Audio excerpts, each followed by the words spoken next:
Okay, we are starting. Well, sadly without Keith anymore, but we'll manage, of course. Let's start with experience points. Gustav and Heck, what are you going to buy for yours? I think I will take. Something's breaking up a bit, Brian, with you?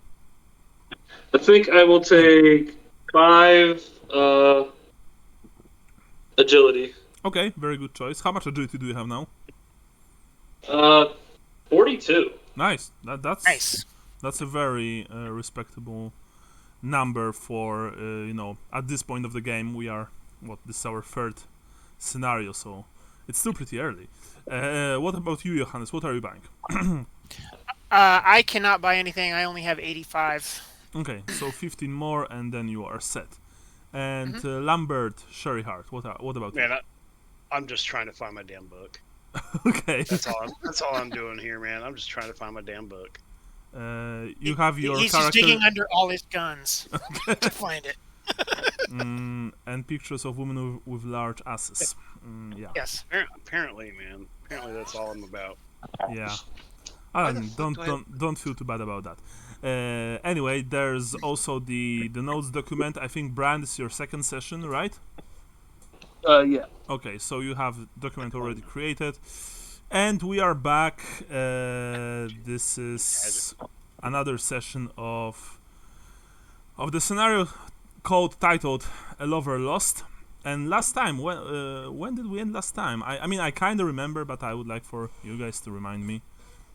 Ryan remembers. So, Of yeah, course.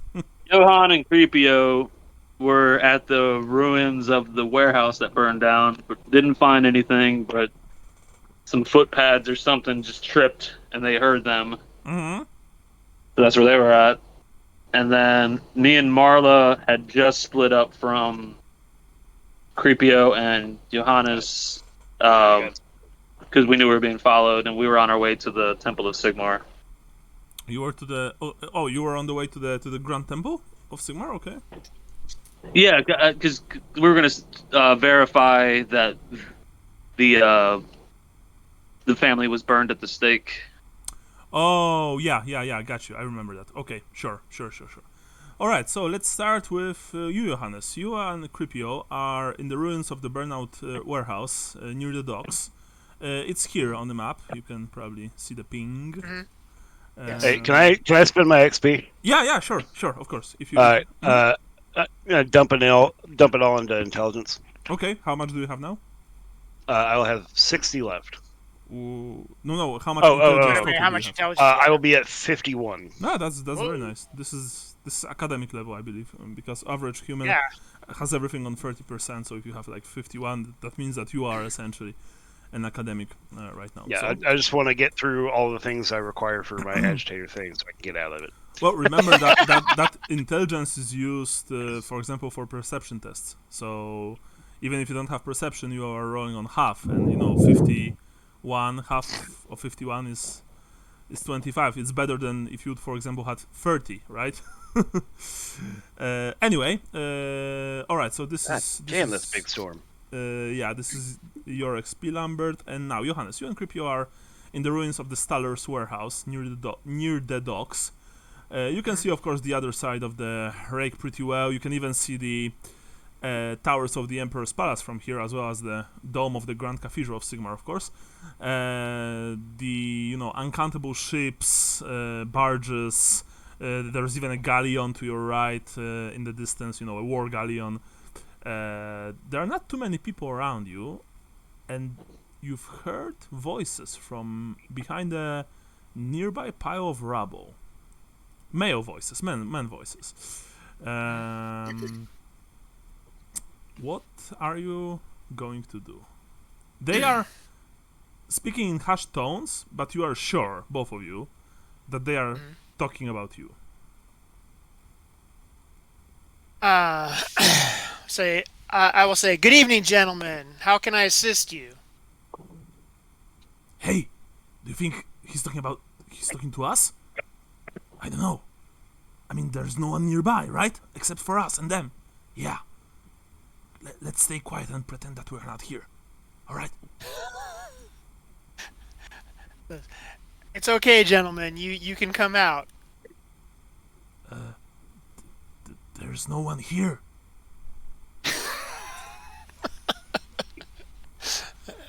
Well, if you came out, I might be able to engage your services.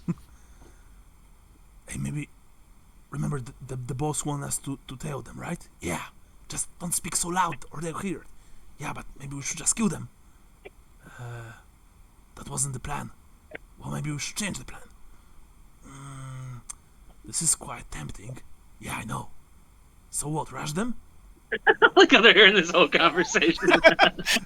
Standing there. It's like, well, Creepio, I guess we should go to the pub and maybe buy... When you turn around, you see that Creepio is running in the opposite direction. As fast as he Yeah. can, actually. Pussy. All right. Hey, I think there's only one left. Really? Yeah, the other one ran away. Okay, so let's shank this guy. Yeah, that's a good idea. And you hear the very characteristic sound of daggers leaving, the scabbards, like shink. Okay. Okay. 3, 2. Hey, what the fuck are you guys doing here? You hear suddenly from your right, so from the direction of of the city itself, of the other bank, and you see a rather large amount of what you can only describe as dock workers coming towards your general direction. They are of course all burly men, big, generally big. Even those that have large bellies, they're not fat per se, they are just stocky. They have this mix of woolen caps, even though it's summer, and some kind of bandanas on their heads. They are heavily tattooed, and they are very quickly moving towards, not exactly you, but towards the Mabur round. Hey, what's going on here? Mister, hey mister, and they're waving at you. Watch out, there are some hooligans there. They are trying to rush you. And Well, hey, fellas, I was just on my way to the One-Eyed Miller to buy a round of drinks. Oh really? And when you are speaking to them, you suddenly hear and then see, but only silhouettes, because the pile of rubble is really big, that the two figures from behind it, they are quickly running away in the completely opposite direction, saying something, let's leg it. They're just, hey, the guys are getting away. Oh, come on, leave them. There's some, petty street thieves or something. And the dock workers are approaching you. And one of them, a large man with this lush reddish beard, he appraises you from top to bottom and says, "Well, young man, you are pretty lucky. You shouldn't be alone in this part of the docks, even during the day. Those two guys," and he nods towards the two silhouettes that you are now seeing to your right, but they are far away and they're essentially disappearing between the buildings. They had their knives out. I'm sure that they meant trouble for you, huh? And he ruffles your hair a bit. Yeah. He's older than you, essentially. So, Yeah, yeah. Well, I'm pretty young, so it's fine. Yes, well, my companion apparently had the same idea these two hooligans had, and ran off without me.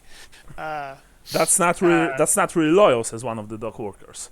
You never leave your brother behind. Huh? That's what I thought, but I guess he had other ideas. Anywho. No, wait. We are actually we were searching for you, says the man with the reddish beard. You are for me. Yeah, you are Johannes, right? That is correct. Yeah. So we were asking about. We got paid rather well to ask about you. In the vicinity by a short fellow. One, I believe, what was his name, and he snaps his fingers. I think the midget's name was Lambert, says one of the says one of the men. Oh yeah. Them short folk, the halfling. He was looking for you and a couple other people. A woman, I believe, some Marienberger. When he says that, two of the guys spit on the ground. Yeah. And some ex-plague victim without a nose. Yeah. Okay. Well, where are you meeting him somewhere, or where's he at? He's nearby in a in a tavern Face the pelican.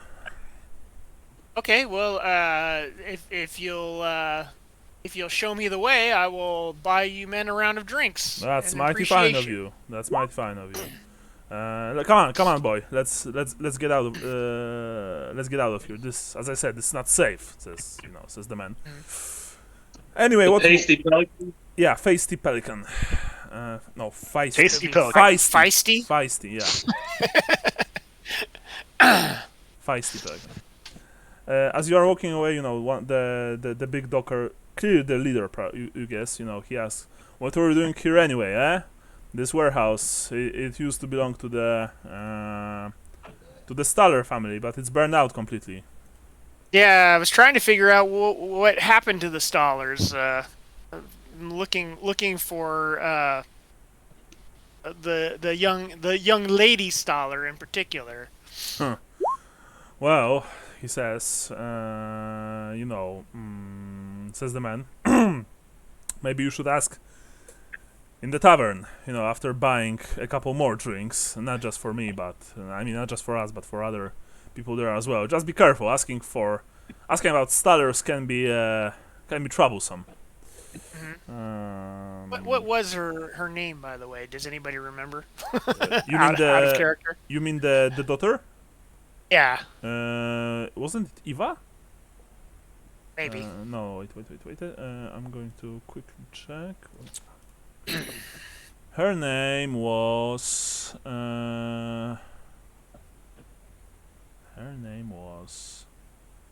Eva. Yeah, Eva Staller. Okay. Mm-hmm. Okay. Yes.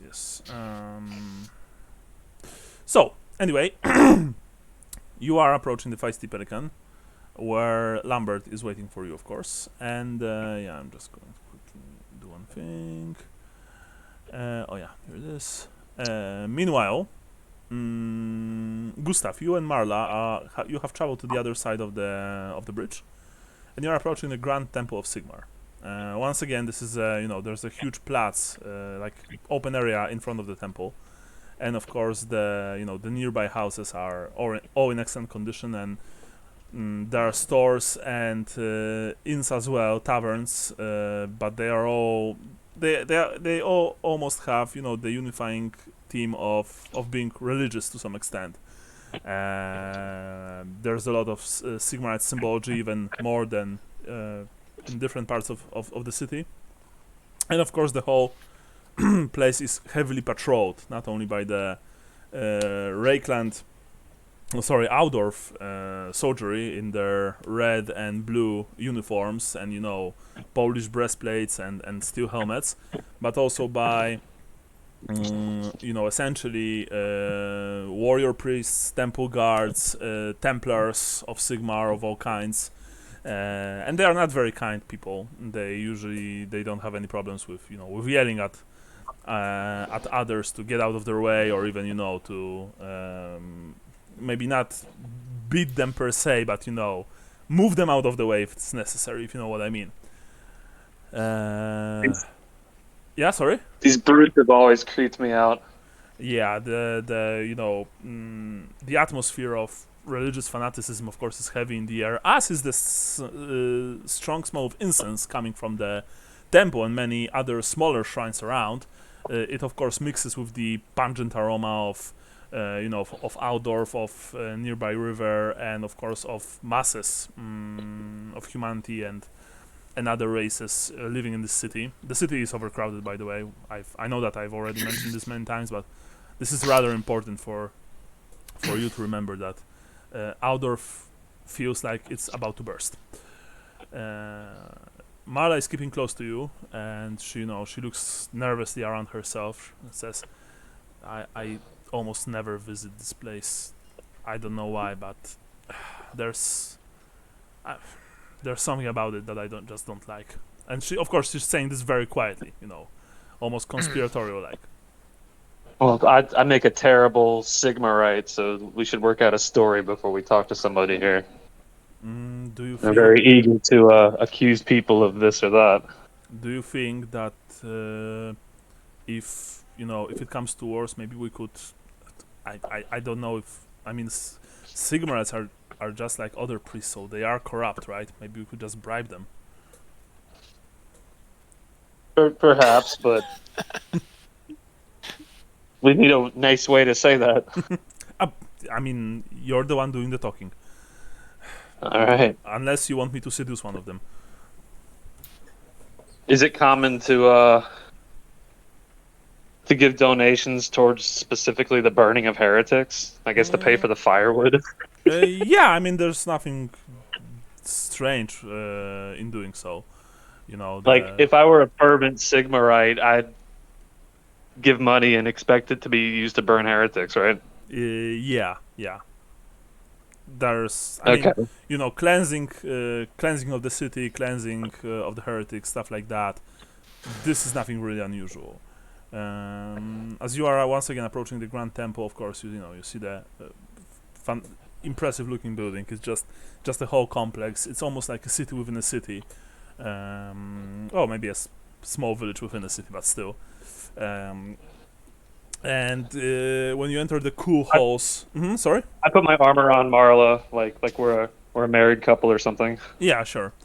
No problem. When you enter the Grand Cathedral, of course, you are passing the temple guards and warrior priests who are scanning everyone who's entering and exiting, and you can almost feel their scrutinizing gaze on you. You actually wonder if they can read if you are guilty or not, or maybe if they can tell if you are a heretic or not. You're not really sure about them Sigmarites. It is said that that the priests of the God King are able to summon divine intervention during battles. Beams of light falling from the sky. They can imbue their weapons with holy fire. So probably it's not too it's not too far-fetched to assume that they can also read minds and souls. I double down, and I'm gonna put my hand on Marla's stomach and act very proud to be there, like we're there to bless the child or something. She's like, you hear it, really? You can almost, hear her rolling her eyes. All right. Yes, we are so blessed, my love, she says. And, she says that in a rather dry way, let's just say. I think we shall name him Sigismund, I believe, son of Sigmar. And essentially, she's saying something like that as you are walking along the, through the temple, as you're passing various columns with Sigmarite maybe Balthazar. Yeah, yeah, and many statues of saints, and and of course Sigmar himself. You're not really sure when this happened, but standing in front of you, there's a man, of course, dressed in long brown robes with a hammer stitched on his chest. He has the classic, monk haircut. So like he's bald on top, but he has like hair on the side of tonsure. Yeah, something like that. He doesn't really look like much. I mean, he has a small hammer at his waist, but it looks more like a ceremonial piece than a weapon. And he definitely doesn't look like a warrior. Blessed be, welcome to the Grand Temple, future parents, he says. And, he has this genuine white smile on his face. Do I know I'm not a Sigmarite, but do I know, I'm assuming I know the sign of the hammer, right? Yeah, I mean, that's a common enough knowledge, even in the wasteland, actually, so. Okay, I'm gonna bow and make the sign of the hammer and say, my wife and I were hoping to receive a blessing for our little one that's coming. Oh, I see. Well, you came to the right place, of course. What place is better to receive a blessing from the first emperor himself than his greatest temple? And he, he spreads his arms as to like encompass the entire building. Sorry, what? I left my windows down. Okay. It's about to rain. So, what do you think? Is it going to be a boy or a girl? He asks. We're hoping for a boy, so that he can follow Sigmar's steps into the battlefield, and I look at Marla, kind of, come on. Yes, we are hoping for a boy so that he can join the army and get killed in the north. Like For the glory of Sigmar. of course, for the glory of Sigmar, she says. And you know you can almost imagine her too stretched out smile, and and the priest looks at you both with this strange look in his eyes, and he's like, "Oh, I see. Well, naturally, of course, it is our holy duty to repel any invaders trying to assail our glorious empire and to lay down our lives. But I hope that your child, despite no matter if it's going to be a boy or a girl, will have a chance to live in a peaceful and serene world, of course. And but That too. I am very pleased to see that you are, of course, considering that he or she may one day need to make the ultimate sacrifice. Alas, let's Well, not. these are dark times we live in. Yes, unfortunately, very dark times. With so many poor souls lost, and the entire swathes of our grand empire in ruins. But remember, this too shall pass. This is not the first time, and it's surely not the last time either. Well, anyway, he says, "Let me bless you one more time," and he, produces a small vial from his robe and uncorks it, and then just sprays both of you with water, essentially. Although the water is actually, there's some, you think there's some scented oil added to it because it smells rather nice. And then he says a quick prayer to Sigmar, to safeguard you, to safeguard Marla, and of course to make sure that your child will come to this world healthy and strong. Yes, and along those lines, the district we live in, there was a family. I don't want to say their name, but they were accused of things, and we want to make sure that the world where we live is safe for our little one to come into, that these heretics have been dealt with properly. What was the name? Staller, dear, says Marla. Stallers. I make the sign of the hammer, and I look down. The priest looks at both of you, and he's like, "Oh, I see. So that this is. I'm so very proud of you that you come here not only to bless your child, but also make sure that when he comes to this world, he will be able to live in a safe and pious society without the darkness of heresy encroaching upon his little soul." Very well. We heard they own property just a few blocks over from us. Oh, I see. So, you want to make sure that those people, they are no longer here, yes? Is that what you want? Right. Well, I mean, who am I to say no to such a pious request? Please wait here while I'm going to find someone who may be able to help you, he says, and he just wait here under this statue of Magnus the Pious, and he points at the statue of Magnus the Pious that's standing behind you, actually. And then he quickly nods and moves towards the interior of the temple. I try not to grip Marla too tightly. This is nerve-wracking. She says, "I never felt more foolish in my life." I can't wait to get out of here. Although what I said about sending my unborn child to the meat grinder, like I wasn't kidding. I mean, let's face it, this is what's happening all over the empire, right? Someone has to fight the wars of our good emperor. It's the way it's always been. Yes, tell that to the grieving mothers and fathers. Anyway, you are waiting for the priest. Meanwhile, Johannes, you are entering the feisty Pelican. It is nearby the burned out Staller's warehouse. Inside there's a band of probably usually street artists, performing some kind of song, and and music from a stage in the corner of the common room. They're not exactly great, but they're also not terrible. They are singing some kind of sea shanty. Sorry, what's that sound like? I'm sorry, I'm typing. Sea shanty. Most of people here, of course, are your typical, mix of sailors and dock workers. There are few guards as well, like city guards in the blue and red livery. They are definitely the best-looking people here. I mean, because of their, because of their uniforms and high-quality weapons and armor. But you also see Lambert Cherryheart. Straight Racist. Feet. Fat boy, small nose. Yeah, fat boy, small nose. Sitting at a table nearby,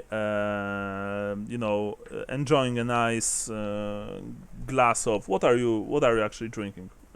Tell me. I'm having wine, and I'm explaining to the person whose table I sat at that they water down the beer at every tavern in this city. In every tavern, you are really saying that in this place. Every single tavern. It goes a lot longer. Think about it. If you mix in too much water, people can tell. But if you only add maybe 5 or 10 cups to a whole barrel, well, that's a little bit more beer you can sell later on. It doesn't mean much gain right now, but if you count that over 10 or 15 kegs, that's a lot of extra money. The dock worker, sitting right next to you, he looks at you with this. He's not angry. He looks at you with this rather slight smile on his face, and he says, "You're a funny little man. You're a funny little man. I like you. Just be careful when you are saying things like that around here, or the owner might not be too happy." And he, nods his head towards the bar where there's a man behind the bar who looks like 2 dock workers glued together. His muscles are immense, and he's just mad that I caught on. No, I don't. I think he actually just didn't hear you saying this. He says dock worker. Well, anyway, I need to go. Enjoy your watered down wine. He just laughs and gets up and leaves. But at the same time, Lambert, you see Johannes entering the place in a company of at least half a dozen dockers. I stand up on my chair and shout out and wave my hands. I'm over here! I'm over here! Come here! I thought you were gonna say there is an inn, a merry old inn. Alright. Bakshi Lord of the Rings reference. Oh, okay. Racist. Yes. That's our song. Well, anyway, Johannes, I presume you approached the table. Mm-hmm. Hail and good morrow, sir. Oh man, drop that shit. We don't need to talk like that. I know. I'm just being silly. Hey, round of drinks on me for the tavern. Woohoo! I didn't get shanked. Everyone in the common room are just like, whoa, yeah, and the owner is like, you heard the man. Round of drinks for everyone here. Come on, let's give him a good old clap. And everyone is Don't give me the clap. Give him the clap. Give him the clap. Yeah, everyone's just clapping. Why there are sounds of clapping coming from the inn? No one knows, but it's best not to ask, probably. No, but essentially everyone is just, they are clapping in your honor, Johannes, and they, few of the people are even approaching you and just, slapping you on the backs, saying thanks. The owner of the inn just pours a round of drinks for everyone, of course, including you and Lambert. And you are going to pay, I guess, since this is a pretty crowded tavern, 2 silver. 2 silver? Yep. Okay, I will pay 4 silver. Ooh. All right. Well, when you are going to the bar and you are paying, the barkeep. Let's just make up the water difference. He looks at you, and he's this clearly very serious man. Like he's not a hard. He's not unfriendly, but he looks like he's made from granite. When he says 2 silver for the rounds for the boys, and then you place 4, and he's like, All right, what do you want? Like he knows, essentially. You know that. First of all, I say, first of all, I'm just happy to be alive. Aren't we all in this hard times, eh?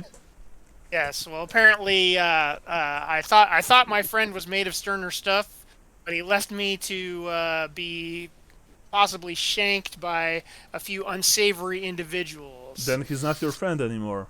You should probably kill him back. And he says that Well, rather quietly as he's yeah. looking over your shoulder towards the two city guards, sitting nearby. But yes, before I was about to be shanked, I was looking into the old, and I whisper, Staller warehouse. And why that might be, eh? The Stallers is a bad name to say around here, says the owner. In fact, it's so bad that I may ask you to leave my establishment, he says. Oh well, I didn't mean to offend. It's actually quite a sad story. I've been hired by a young man who was engaged to the young Ava, and when he arrived here, I found out about all of this, and he can't cope with the fact that something may have happened. So we're trying to ask around for him. All right. I mean, young love and all. Yeah, look, you want to learn more about the Stallers, you might want to speak to Adolar Vale over there, and he points his meaty finger to the back.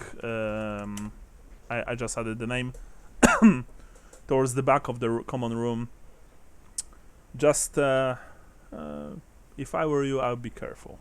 But it's your funeral, man. And he says, and he only takes a single silver, and then he gives you back.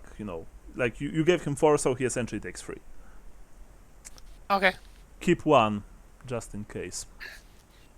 I always keep 2 to cover my eyes.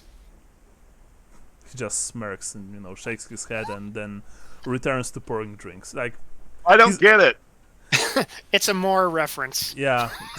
So the Morites, when they, when you die, they place coins on your eyes so that your soul may. That's fucking weird, man. Just bury him with a pie. Yeah, so that your soul may not be taken by that you may not be resurrected by a necromancer, essentially. You bury him with a pie. That way they Bury have something them to eat in a when they pie. get up. It's like you guys never lived next to Sylvania.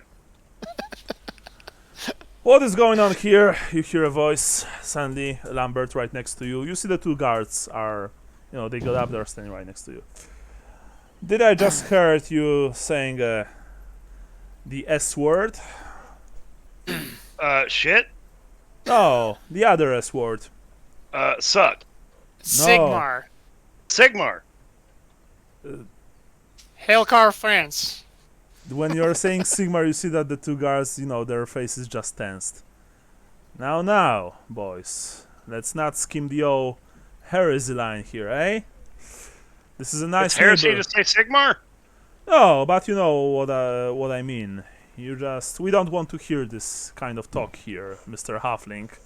You don't want to hear about Sigmar in the city of Sigmar? No, we don't want to hear about. And you're slinging accusations of heresy at me?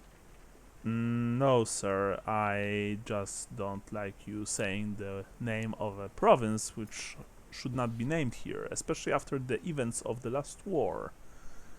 You don't want to hear the name of a province that's right next to my fucking homeland? I don't care about your fucking You wanna homeland. I just don't want you to say the name of the province. And if you are going to give me have fun if you ever try to visit. I don't intend to. If I would like to visit some animals, I would go to the zoo in Aldorf. Now, be a good little dwarf, enjoy your drink, and keep your mouth shut, says the soldier. And then he returns to the table with his comment. You guys gotta really try and talk me down from this. Come on, something. You gotta really talk me down from this. Let's go Guys. agitate. Let's go agitate somebody named Dollar Whale. On the way out, We're But not you're going out. We're going over to the corner.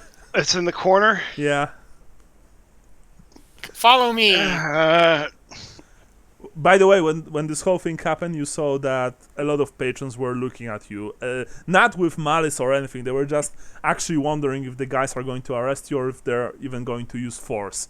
You think that you even saw a few people making bets. You know. Like, what's the over under on the halfling getting arrested? Yeah. But including Adolar Vale. I'm not even going to. I mean, I'm going to call him a Dollar Whale now. Fuck. Well, I can't take credit for that. That's Yeah. all. No, Adolar Vale also looked at the whole thing. So, are you going to him right now? Yes, I'm going over to him and asking him, is there good evening, sir. Is there Sort of. any other aperitif that I can get you to wet your whistle, stimulate your appetite? The fuck is What are you, Bretonian? the fuck is a aperitif? Asked the man. What you want to insult me or something, boy? No. I'm just being fancy. I'm sorry. Well, this ain't a fancy place, boy. You see, this is the face. Absolutely not.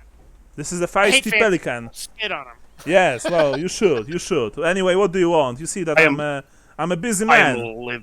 I am living for Michael trying to do a southern accent. I am living for it. This is my favorite. No, go harder. Come on. Yeehaw! No, I'm not going to because I'm already skimming the offensive stereotype line very hard. I'm not going You to. haven't gotten anywhere close. Okay. There's a whole another 2-3 miles you can fall down. All right. I'll think about it. Anyway, by the way, the man, of course, in question, he's rough, he's tough, he's heavily tattooed, but he's not looking exactly like a thug. He looks just like a working man who can hold his own against, potential trouble. He also sits alone at the table, and he's enjoying a small glass of dark beer. So, what can I help you with? I didn't even caught your name. What do they call you? You're Johannes. Johannes. Well, I'm Adolar, and your friend here, the troublemaker. Troublemaker my ass. Hi, I'm Lambert. What are those two guards' names? I have no fucking idea. I'm what? I'm not, best buddies with the town guards. They're not always the friendliest. I mean, now you probably know that since we all heard what they called you. By the way, I don't agree with that. I know many halflings. They're very nice people. Sorry, very, very nice halflings. But you should not take it personally. It's the old we have power and we like to exercise it, kind of thing. By the way, thanks for the drink, he says when the bar owner approaches with the glass that you bought for him, Johannes. So, you boys, you came here looking for something. You're speaking to me, so I presume that you came looking for me. I just don't know why. Well, we didn't know we were looking for you, but now we do. Well, that's good, I guess, he says. Whatever the fuck that means. Well, it's we're developing a line of inquiry, and we found out by happenstance that you are the man to speak to about things going on in the area. Well, and you see when you're talking to him like that, he beams up a bit, and he's like, well, I know this and that, not gonna lie about this. Yeah. He's like, Don't be modest, sir. oh, come on. And he's like waving his hand. Oh, cut it out. Oh, shucks.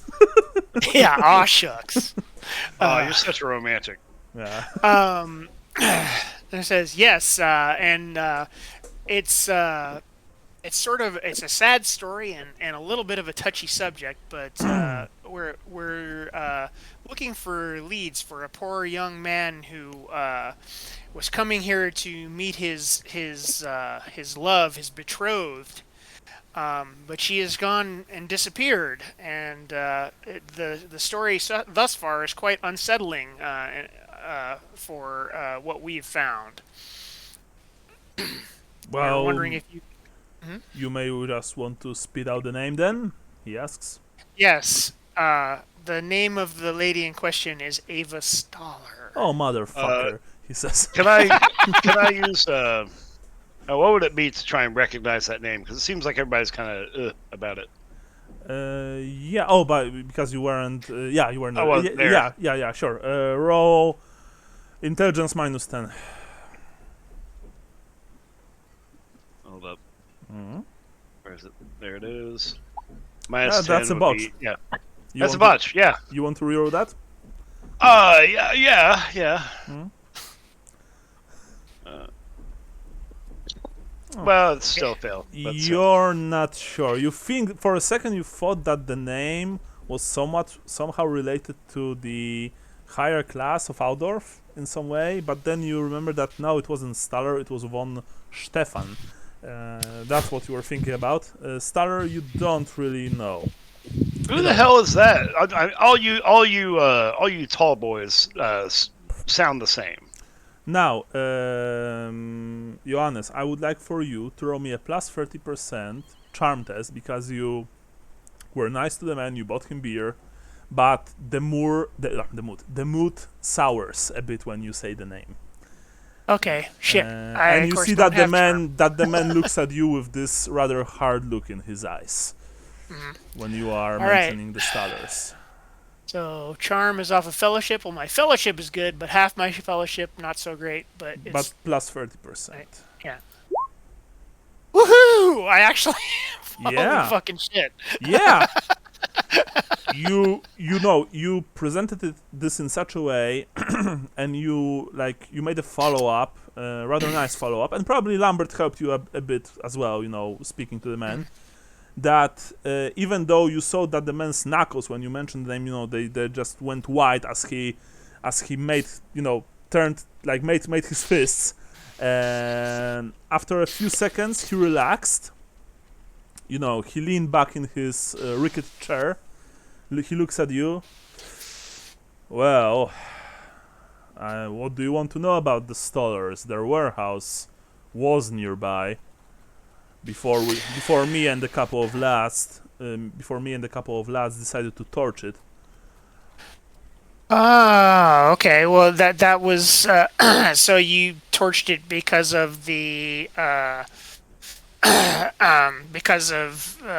accusations against them, I assume, because you're good citizens of the Empire. Well, as I said, me and a couple of boys, we torched the place and made a pretty penny out of the deal too. Best thing for those, and he says very quietly, chaos-worshipping scum, if you ask me. When he said the word, by the way, both you and Lambert, you got the unpleasant feel on your back, like goosebumps.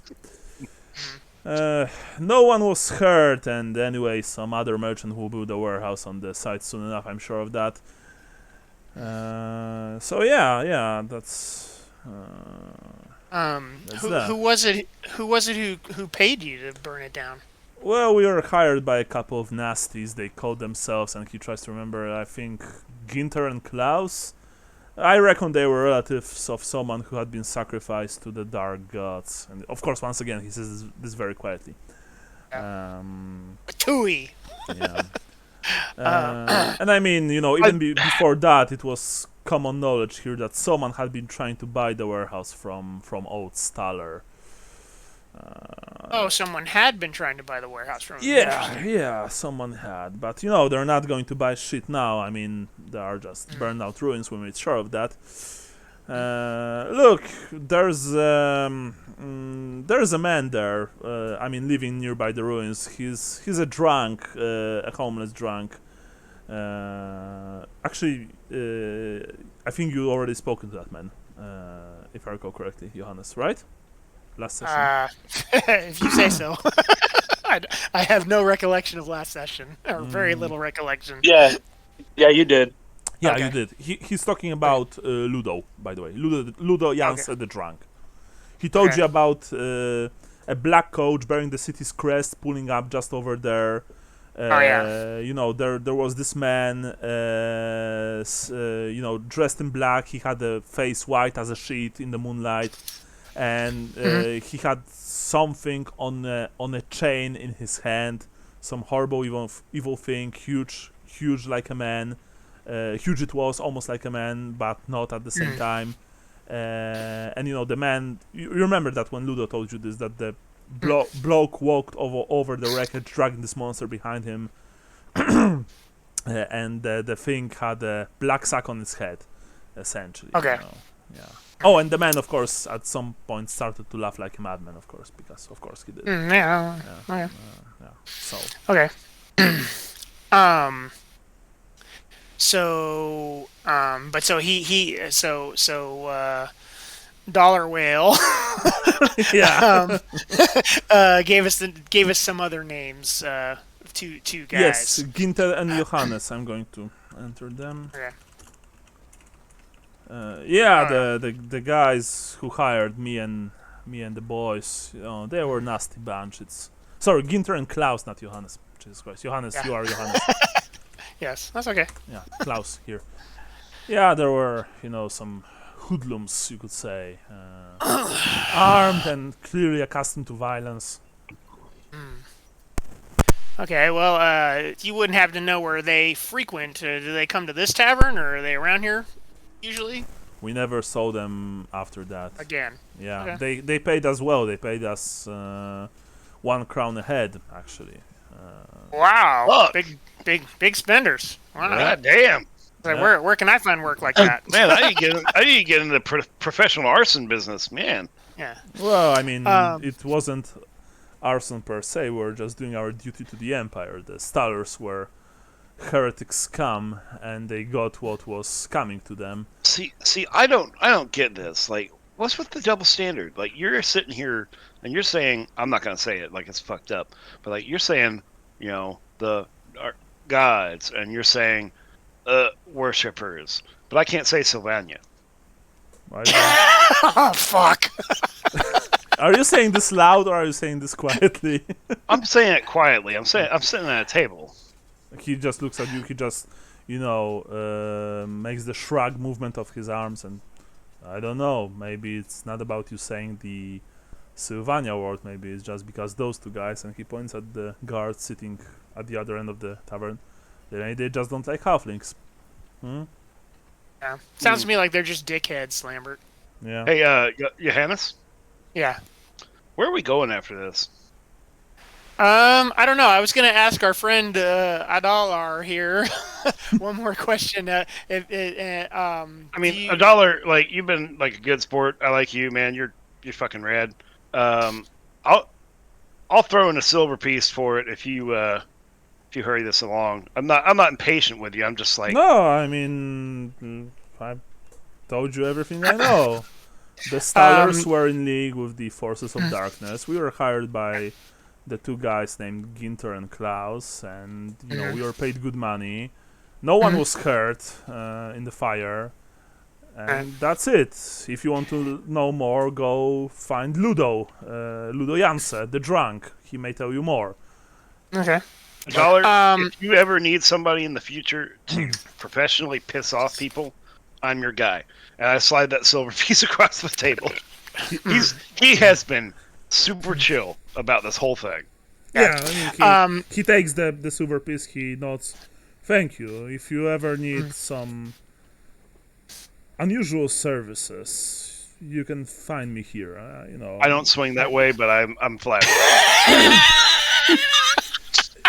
Fortunately for you, he probably didn't caught what you meant. He says like, no, I meant if you want to have someone beaten up or, you know, some building torched. By the way, no killing. We don't kill.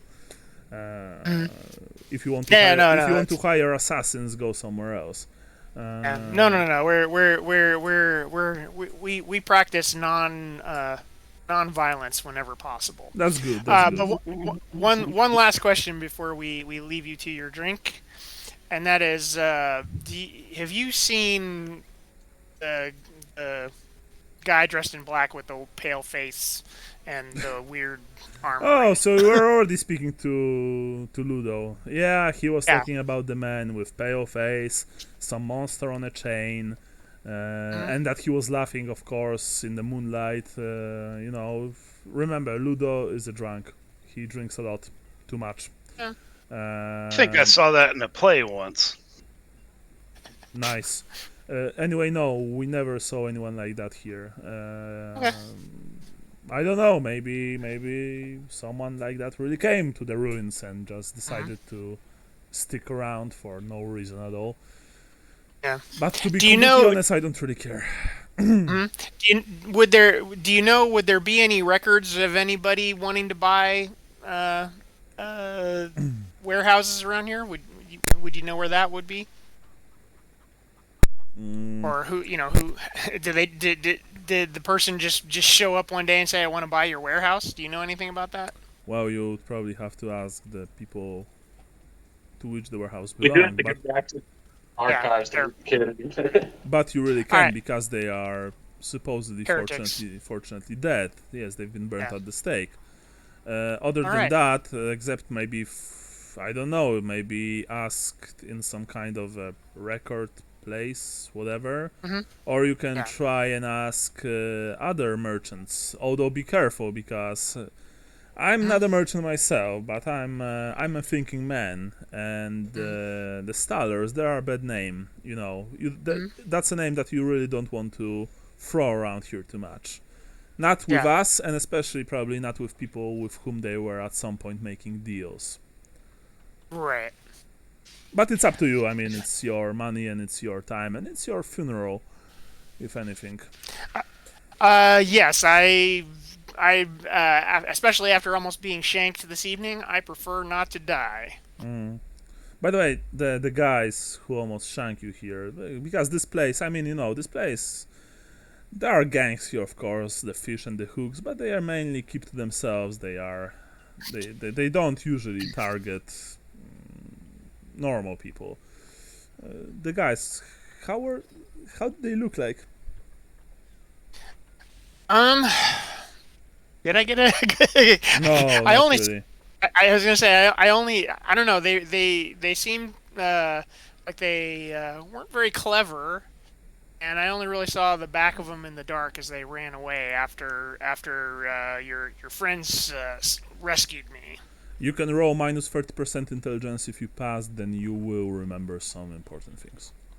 Okay. And you don't have to worry about botching. Yeah. Nope. No, you don't. I mean, you only saw their backs when they were essentially entering, some dark back alley far away from you when they were running away. Can you identify these guys by description of their ass? Yeah. Round and firm. Yeah. Nicely shaped. Yes. So, after that. Something of a connoisseur. Anyway. They had a nice cake. All right. Well, thank you, good sir, for your trouble, and I hope you enjoy the rest of your evening. And we may be looking for your services in the future. You can usually find me here. I work on these docks, on these docks. I don't know. I never know. In the docks, on the docks, in the docks, right? On the docks, On the I docks, would say. okay. On the docks or in the dockland area, right? Yeah, something like that. Okay. But I would say generally speaking, somebody like that would say I work On the docks. Okay, so he says, I usually work here on the docks, and when I have some free time, I visit this place. If you want my services or some general help, you can find me here. Fantastic. Yeah. Anyway, and he raises his glass to you in a salute. I wish you all good day. And with that, I presume that you leave the place, or? Yep. Lambert? I'm flipping a penny, man. I'm flipping a penny. Yeah. So let's let's very quickly me go roll back to Gustav. Gustav, you and Marla, you've been waiting for what feels like forever. Essentially, you've been waiting for Lucky fucks. for a good 15 minutes. But the priest in question returns with another priest. This one looks a lot less friendly. He's not exactly hostile, but he's also not what you would call a warrior priest. He doesn't wear any armor. That said, he has a darker robe with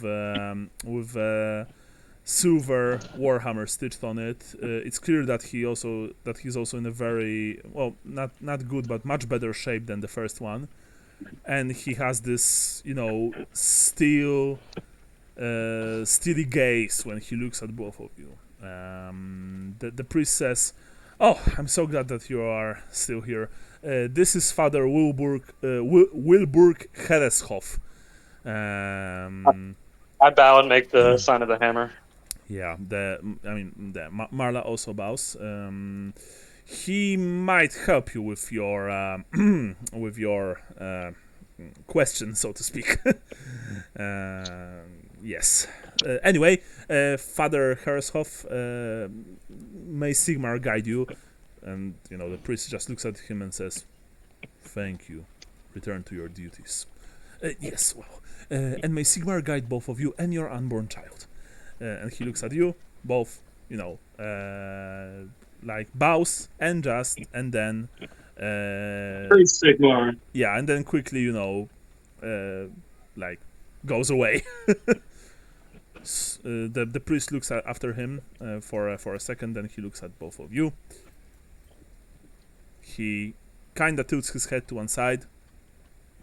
Yes.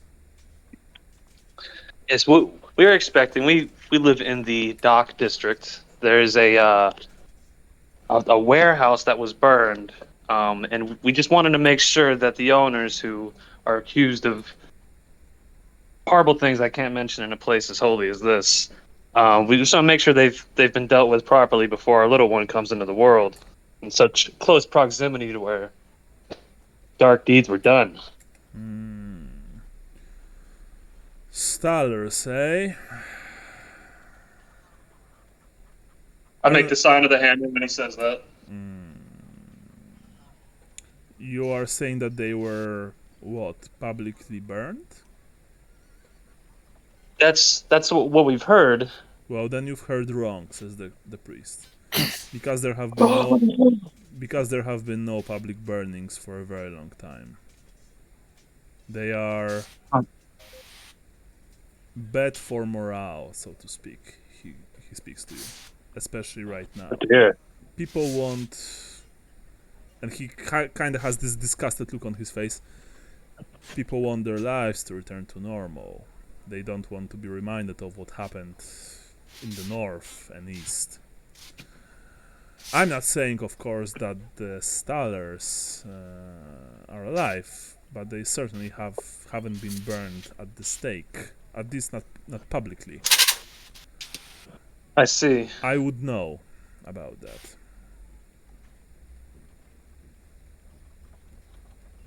Well, thank you for your information and our blessing. Well, he raises his left hand with this, quiet gesture. Those Stallers, tell me more about them. Why are you exactly looking for them? Why are you looking for people who you presume to have been killed by burning? Ergo, which means that they are heretics. Why are you looking for heretics? This is dangerous. It is, and I understand your logic. We just wanted to make sure our neighborhood was safe before our little one comes along, but perhaps we should move. Those Stallers, what was their trade? I'm not sure. They had I look at Marla. I think they had a warehouse nearby that burned not too long ago. So they were merchants. Is that correct? I think so. We're relatively new to town, and we've only heard this from people on the street. But enough to alarm us, of course. Both of you are also merchants, I presume. If you are from the same neighborhood as you said, that would mean that you would have to live in a merchant neighborhood. Oh no, it's the warehouse. We live on the docks, sir. Oh, Modest lives. I see, I see. Your accent is curious, man. Where are you from? I'm from the wasteland, sir. Oh, the wasteland, yes. Received an education in barber surgery. I've heard that the wastelanders they aren't as pious when it comes to worshipping Sigmar as they should be. Is that correct? Maybe in the past, sir, but certainly since the war in the north, not anymore. I assure you, Marienburg is a very pious city now. That's good We to have seen hear. the glory of Sigmar. Roll for charm. Okay.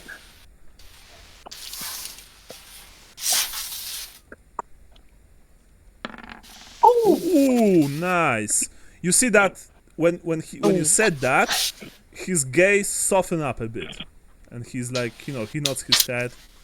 I see, I see. Well, that's good to know. That's good to know.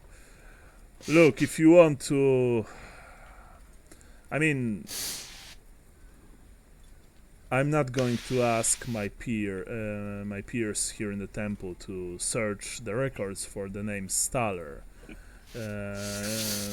Just so you two can feel more safe knowing that they've been dead if they really were heretics. We don't have time nor resources for that, but if you want to learn more, you can always visit the Temple of Mor. The bodies, if they weren't burned, even when they are burned, the bodies are usually brought to them. I see. I usually don't. Thank you for your time. I don't want to interfere with any of your priestly duties. I usually don't advise people to visit temples of other gods. After all, there's only one true god in the Empire. But in this case, the Morites might help you. Well, thank you again for your time. Very well. Where can I make a donation for your pyres? There's a donation box over there, one of few here in the temple, and he points to your right. You can make a donation there if you wish. Of course, it is greatly appreciated, especially in these hard times. You can be sure that the money will be given to a just cause, he says. I bow. Which month is it? And he asks Marla. She says like, we the first. I see. A second, maybe. A second. Well, that's good. We need strong young men and women to help rebuild the empire. May Sigmar bless you. And he does the sign of the hammer. And I lower my head. And I wish you all the best. And with that, he nods and then just turns around and goes further into the temple. Oh. Are you making a donation? Yeah. Okay. How much? I will walk over to the box and I will put in 9 silver. Mm-hmm. I mean, is it 20 shillings in a crown? Yeah, 20 shillings is in a crown and 12 pennies is in a shilling, if I recall correctly. Okay. Mm-hmm. So essentially, you almost practically give half a crown, almost half a crown. Yeah. When I leave and we're walking down the steps, I'm gonna drop 1 silver. Okay. And act like I didn't see it. All right, just on the ground, right? Mm-hmm. Yeah. All right. As you Ronald gets his dues. yeah. As you exit the temple, the entrance or exit, depends on if you are entering or exiting, of course, is flanked by enormous statues of Sigmarite warriors that are triple the size of a standard man. And as you walk under the twin-tailed comet carved into the door, which towers 4 times the height of a man, you once again enter the hot and the hot summer streets of Altdorf. Marla is like visibly just relieved. She's like, whew. I need a drink after that. Yeah. Hey, when are we meeting the guys? We were supposed to meet back at the the archive steps. Oh, right. So- At what time? Maybe we could drink something there, right? I mean, nearby. Yeah. Where's the Temple of Sigmar or of Mor around here? Temple of Mor. That's actually a good idea. Good question. Sorry. Temple of Mor. It is actually in the. Oh, actually, you would need to roll. Sorry, you would need to roll for that.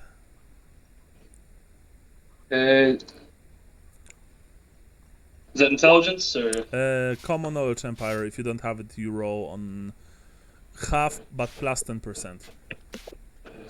Did not pass. You have. Does Marla know? Actually, I am going to roll for her. Just need to. Okay, here. Let's see. Intelligence 31. Common knowledge empire. I don't. I think she has it. Yeah, but it's basic. No, it's plus 10%. So okay. So 41. And I'm going to reroll that. Yeah, that's right. I'm gonna take you on a wild goose chase around town. Yay for vodkas. Yeah. She's like. I'll use the luck too. I mean, it's still a tough roll, but. Mm-hmm. You don't have to get people lost to have a goose chase with Marla. What the hell, dude? Nice. What the fuck? I have 2 luck left. You know that the Temple of Mor is in the section of the city called the Toteninsel. It's also called Mor's Town, and it is a district dedicated to Mor. It's actually built on a small island in the Reich. From what you've heard since you came to Altdorf, that its few inhabitants generally have a profession related to death and burial, such as that of the undertaker, coffin maker, stonemason, or lawyer, and are considered somewhat eccentric, so to speak. Yeah. So Is that on the way back or around here? Well, I mean, it's on the river, so you'd generally need to probably rent a boat and swim there. Okay. That might leave that for later. I think it's already big enough that it said they were burned at the stakes in the archive, and the priest said there haven't been any burnings. Mm-hmm. So I think we should head back to the archives. Wait a sec. Yeah, sorry, just give me a second, Brad. I need to check something very quickly.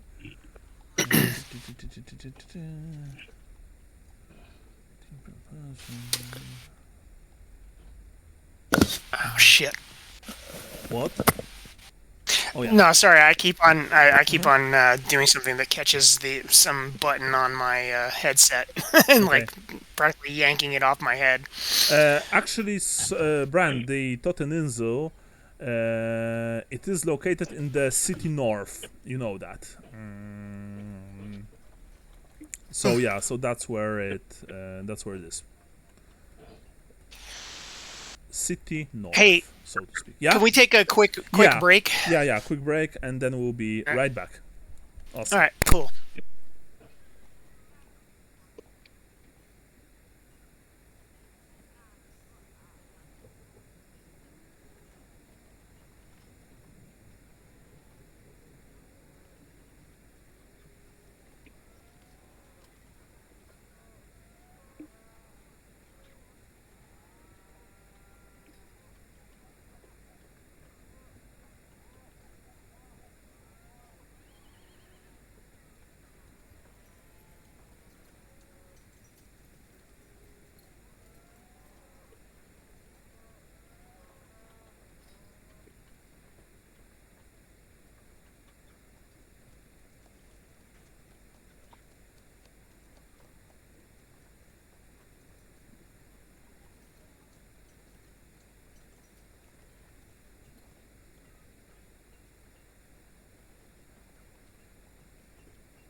Okay. Yeah, we still have to fill him in, don't we? Like in character. Yeah. What else was I thinking? I don't want to do that.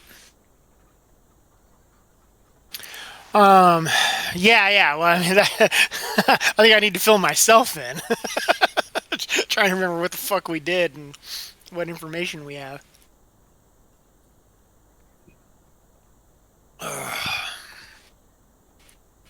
Yeah. All I can say is I'm glad I didn't get stabbed to death.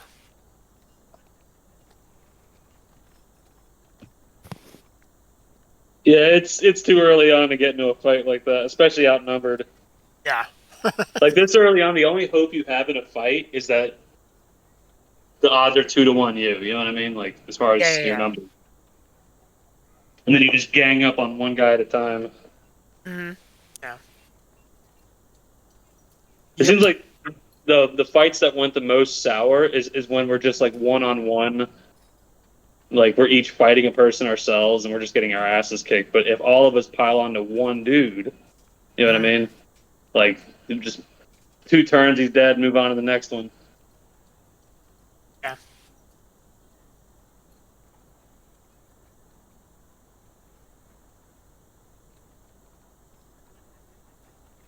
First fight we have as these characters is going to be bad. I feel like it. Yeah. I mean, I definitely, my character is not optimized for combat.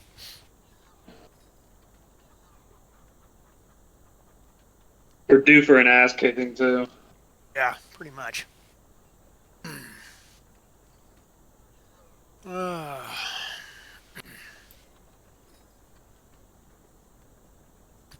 yeah, so I'm just trying to get my myself back together after being away for almost, well, not quite a week, like 5 days. What were you out there for? Oh, I just made the decision that, you know, because my dad, you know, was starting to be like, oh, I haven't seen a person in, you know, a week, and you know, so I was like, okay, I just need to go out there and periodically, you know, take the load off my brother and just, you know, sort of try to address whatever it is that's bugging my dad, you know, de jour. Yeah. So so that's what I did, is I just said, hey, I'm coming out and I'll help you with what you want help with. And so, you know, essentially it was just stuff that he felt like my brother was slow rolling. So I was just like, okay, let's do it. Yeah. Your brother lives out there? Yeah, he lives like maybe 20 minutes away from my dad. So, yeah, and you know, unfortunately, my dad is doing a lot of stuff that is making life more complicated. As far as, you know, he's like, oh, I'm buying this property and I'm, you know, doing this, and, you know, now I have to pay taxes that I didn't realize I would have to pay. Like, no shit. So that's just that kind of shit. And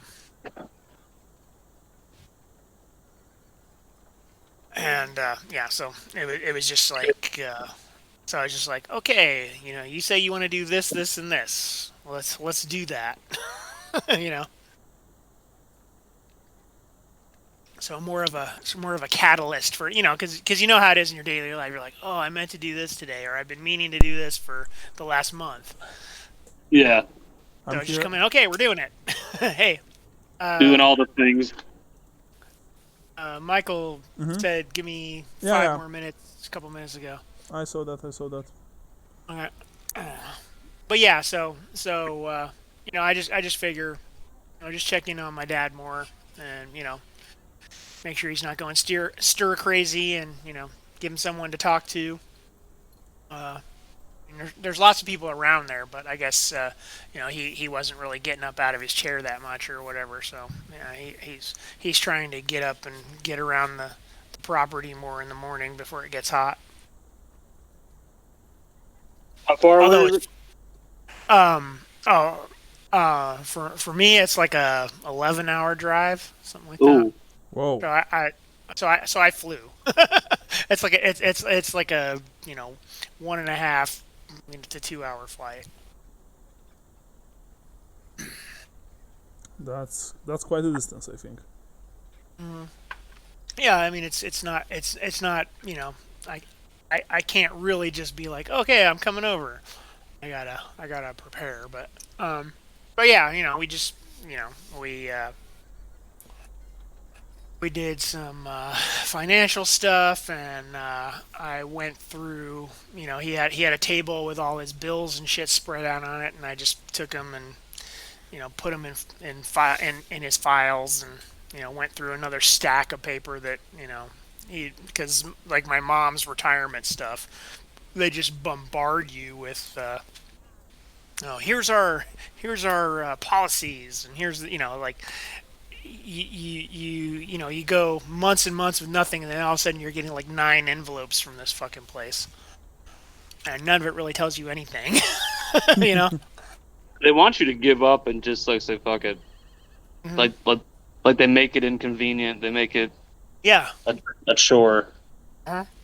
Well, I mean that was the thing. Like the when she apparently left me part of her retirement, and they were like, "Oh yeah, if you don't do this, we're just gonna take it." I'm like, "What?" Jesus, wow. And, well, I mean that they all say that, like because I was doing this trust also, which I now don't have to do anymore. But that was the thing. They'd be like, "Hey, we've noticed there's been no activity. So if you don't respond to this letter, we're just gonna assume that you're dead and keep your money." I was like, well, A, it's not my money, and B, fuck you. I mean, that's a pretty shitty attitude, honestly. Wow. I was like, I'm sorry to inconvenience you and let you collect and make money off of the money that I have sitting there not doing anything, because you're not paying me interest, because these were like this account in particular was a non-interest bearing account. It was just money sitting there, for the day when we needed it, and so we ended up buying this gal a house. But just like, come on. It's like, she only needed it now that she got married, not when she was, my brother's calling me. I'll let it go to voicemail. Yeah, I'm back. I'll call him back later. I'm back. Cool. Okay, so we're up. By the way, Brian, you know that, I mean, you recall that the island in question is somewhere here, ping, on the Talabek River, because Aldorf is where Talabek and Reich meet. And this here is Talabek, which goes all the way to Talaheim, while this here, of course, is Reich, which goes all the way south to Nuln and north to Marienburg. Can you ping where the temple is again? Somewhere around here. It's near the... Okay, and we are... And you are right now here. So that is a large distance, by the way. But good news, so if you remember also correctly, the island is actually approachable from the land. You can enter it from the land. You don't need to swim there, or sail there, or row there, or fly there. Yeah, don't let the name confuse you. It's really more of a peninsula. Yeah, that's I mean, it's still described as an island, but So well, it's like Monster Island. Yeah. There's a causeway to the island. Got it. So tell me, where are you going with Marla? I think we should go back to the archives to rendezvous. Okay. We had to meet the rest of the party there, and there was a street urchin kid. Mm-hmm. We were supposed to meet there, but we were being watched. So on the way back, if we're gonna pass a garment store or something, Marla could put her old dress back on because we have that with us. Yeah. And I could just grab like buy a different cloak or something just to look a little bit different. Right. So you are looking for a clothes store as you are walking towards as you're walking towards this direction, because here is the commission of the Imperial Archives. It's nearby the Shepherd's Wand actually, so it's not far from your from your home really. Should I roll? See if I can find something. No. There are quite enough of shops even street vendors selling clothes. Just tell me what kind of piece of clothing you want to buy. I guess something light. It's really hot out. But what you want to buy a completely new set of clothes, or you want to buy some kind of a cape, or Yeah, like something I can just put over my shoulders and back. All right, so you enter one of the shops, and you ask Maybe a them, matching hat. okay. You ask for a cape and matching what? A cap, right? Yeah. Mm-hmm. In that case, the owner tells you that this will cost you 15 silver total. Hmm. If you I'm want to feeling the buy material. if you want to buy a short cape, if you want to buy a long cape, it will cost you 19 silver, and if you want to buy this like coat, it costs even more because it costs, well, actually it's a winter clothing, but it costs like gold. Will you do the longer cloak for 18? You can haggle if you want. You have haggling? Yeah, I think so. Okay. Then it's a counter test. My fellowship is 29. I'll just roll for. Sadly, she won. You need to buy it for, because remember, when you haggle, you need to buy for the price that the winning side says. So it's 19 if you want to buy the cap and the cloak. Okay. 19 silver. Done. So it's almost like a crown. We say it's like royal blue with like yellow accents or something. Yeah, no problem. Sure, you Okay. can buy it. Yeah, it's actually, I mean, it's of good quality, and it looks nice. It doesn't look like a rag. So when you exit the shop, Marla even comments that you look very dashing in it. Oh, thank you.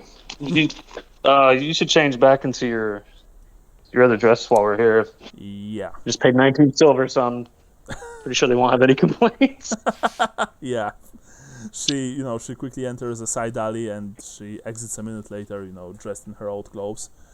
You cross the bridge to the other side of the city. Once again, you manage to avoid paying any taxes, even though technically you should. But there are so many people here that the tax, collectors, the guards who collect money from people crossing the bridge, they can't tax everyone because otherwise the whole place would be stuck. And once you enter the other side, you go towards the Commission of the Imperial Archives. Johannes and Lambert, you exit the feisty pelican after Lambert decided not to kill the guards, if I recall correctly. You are standing outside on the dock area. What's next for you? Well, hey Lambert, I think we were supposed to go back to back to the records hall and meet up with Gustav and Marla.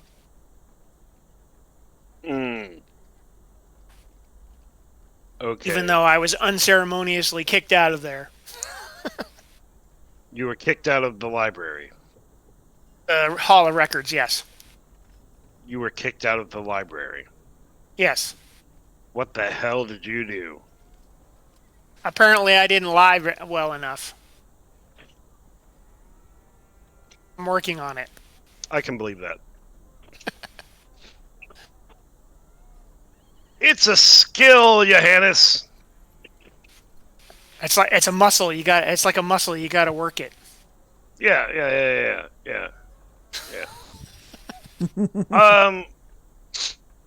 So, quick. Hey, Johannes. Yes. Lambert. You've been in this city for a while, right? A little bit. How What's the public perception of the guard like? I think it's like the public perception of the guard everywhere. They don't want anything to do with them unless they really need them. Cool. We're standing outside of this feisty pelican, right? How close are you standing? Sorry? Like, are we outside of the feisty pelican still? Yeah, let's say that you are, yes. Are we about to spend the night in the dungeon? Johannes, you don't have to stay here, bud. Okay, I'll see you over at the Hall of Records, buddy. I pull out one of my leaflets and I turn it over and scrawl some letters on the back. Mm-hmm. What kind of letters? Well, I'm gonna tell you here in a second. Okay, that's nice. I'm gonna tell you in a second, there, buddy. Hold on. Don't get your panties in a wad. Mm-hmm. It's a message. I want. You know, I'll pay the silver for somebody to take it in there and hand it to the guard. To loudly announce for for the crowd, or actually, yeah, just for that guard. That I'm looking for someone, and if they could please call out to them. Hugh Janus. One sec. Mm-hmm. Sure.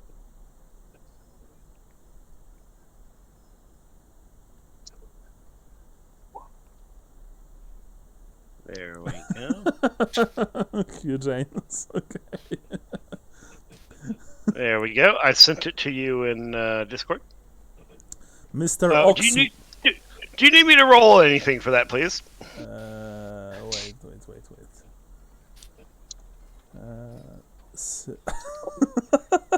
Okay. You want to hire someone to bring this to the guard, yes? Yes, the more official-looking person I can find, the better. I will pay money. I will pay. Here, I am offering 2 silver for you to run in there and hand this to a guard and ask him to read it aloud. Well, What did you say, like, for the notes? So... You'll hear in a second, hopefully. There's I mean, there are not really too many official-looking people here. These are dockside areas, but you catch a young man who looks quite smart, and when you tell him what you want to do, he says, "All right, Governor, I can read this loudly if you want. I can read it and write, because I'm smart." That's, you know what? That's good. Good for you, bud. I want you to hand this to the guards.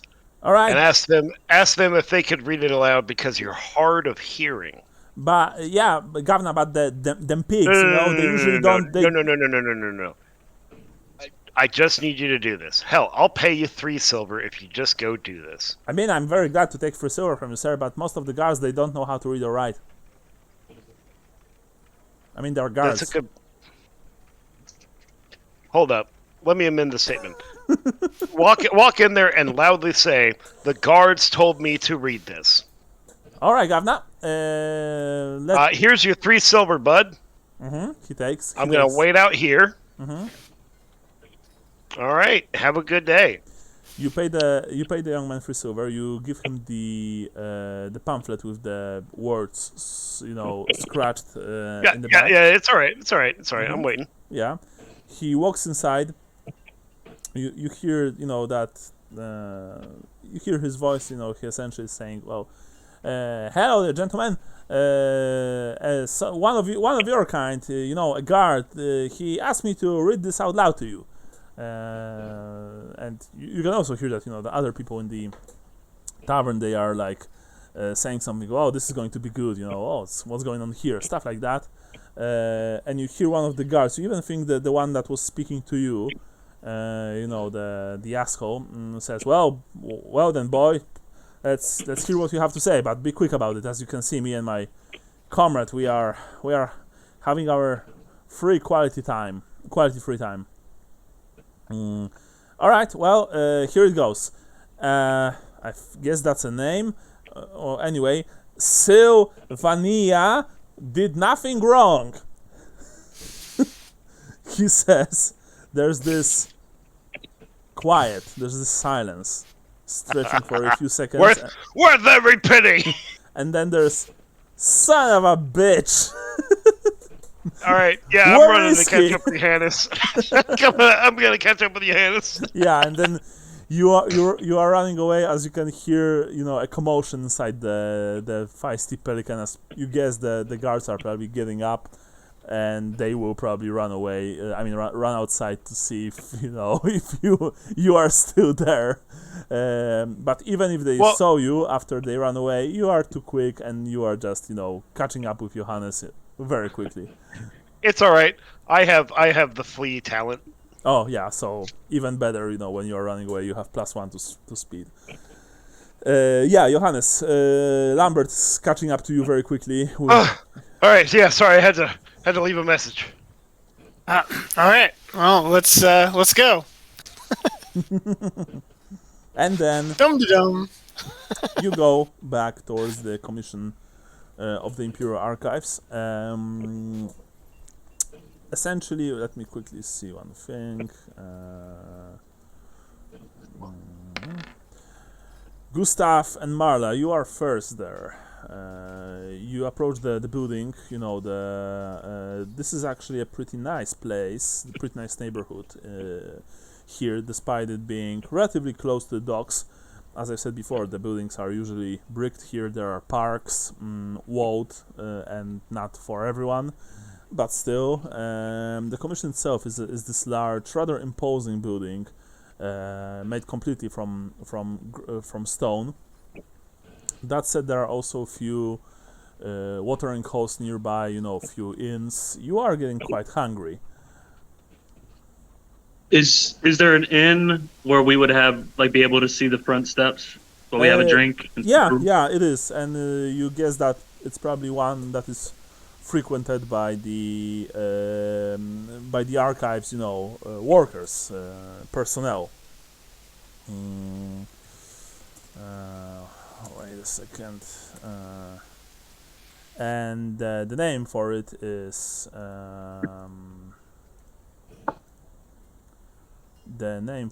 the Harlequin's Cask. Here. Oops. Shite. Sorry. Yeah, the Harlequin. Okay, I'm going to. Harlequin's Cask, and there's even atop the sign which spells the name of the inn. There's a puppet, of some kind, of a clown, of a jester, in this merry-like mask, smiling from one ear to the other. What are you entering the place? It looks, it doesn't look fancy, but it's definitely not your average, Empire Inn, so to speak.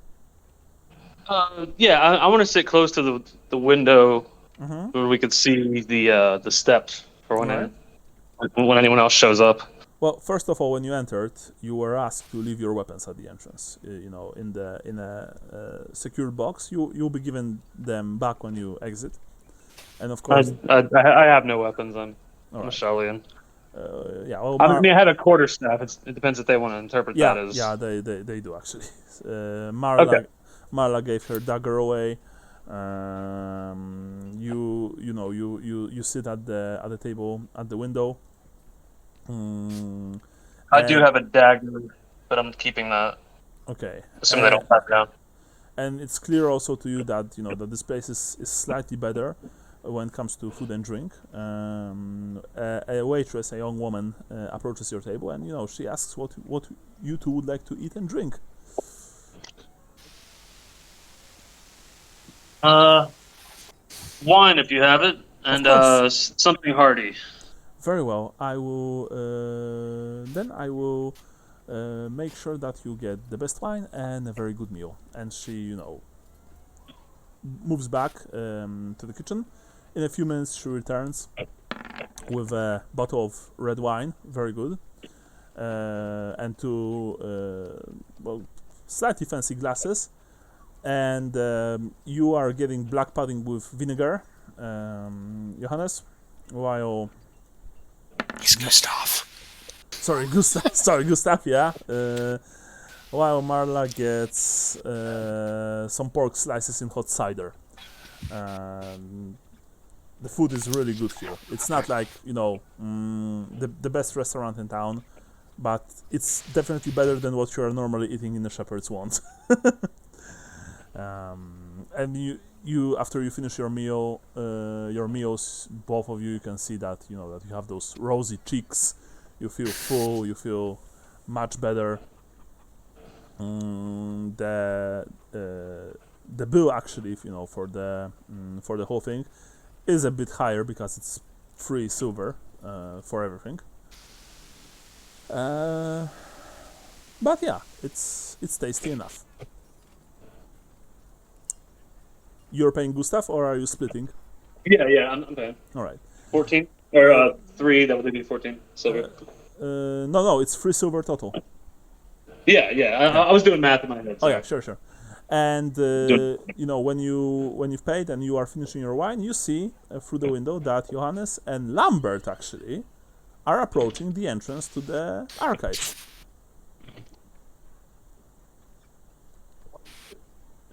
Okay. I'm gonna ask if the waiter can go retrieve the halfling from outside. Of course, sir, says the waiter. The waiters here, waiters and waitresses, they are because in most old world inns they're dressed normally. They just have aprons usually, but in this place they have these uniforms actually. The red and yellow uniforms and aprons, and They look like McDonald's workers. McD's, yeah, and the waiter exits. Johannes and Lambert, you are approaching the building of the Imperial Commission of the Imperial Archives when behind you suddenly hear a man's voice. Excuse me, Herr Halfling. Yeah, what's up? You turn around, both of you. Hello. Yes. All right. Or sorry, you're asking me. Yes. Who? What? You see that Yes. that a man Janice. wearing an apron and some kind of a uniform. He emerged from a nearby inn named the Harlequin's Cask, and he's quickly moving towards you, Lambert. He's saying, "Excuse me, Herr Halfling, there's a man there," and he points at the window. And both of you see through window that there's Gustav and Marla. He asked me to invite you inside. Very good. Please follow me, he says. And he's Johannes? Sorry, my compatriot here is a bit deaf. You'll have to shout for him. Yes. I'm coming. I see. Well, I mean, he didn't say anything about this gentleman, but I'm sure that it won't be too much of a problem if he joins you. Please, gentlemen, follow me in that case. Very good. And as you enter, of course, he turns around and says, "Oh, but just one thing, you need to leave your weapons here. They'll be given back to you after you leave our establishment." Okay. I believe all I have is a dagger. So Yeah, here's this dagger and this bit of cloth that I call a sling. I guess I have a club also. All right. So you, I hold up my fist. Is like, what if these are registered as lethal weapons? he's like, "That's good. Please follow me." And he leads you to the table where you see that Gustav and Marla have just finished eating. They are enjoying the last of their wine. Even from the smells here, and from the cutlery, stuff like that, you can see, both of you, Lambert and Johannes, that this is a good place. There are, of course... I'll pay for their food and drink too, if it's 3. Sorry, what? I'll order food and drink for them too, if it's 3 silver. Yeah, it is. And I tip the waiter 1 silver for doing that for me. He's very... Holy shit! He's very Gustav, generous. you're my new favorite guy.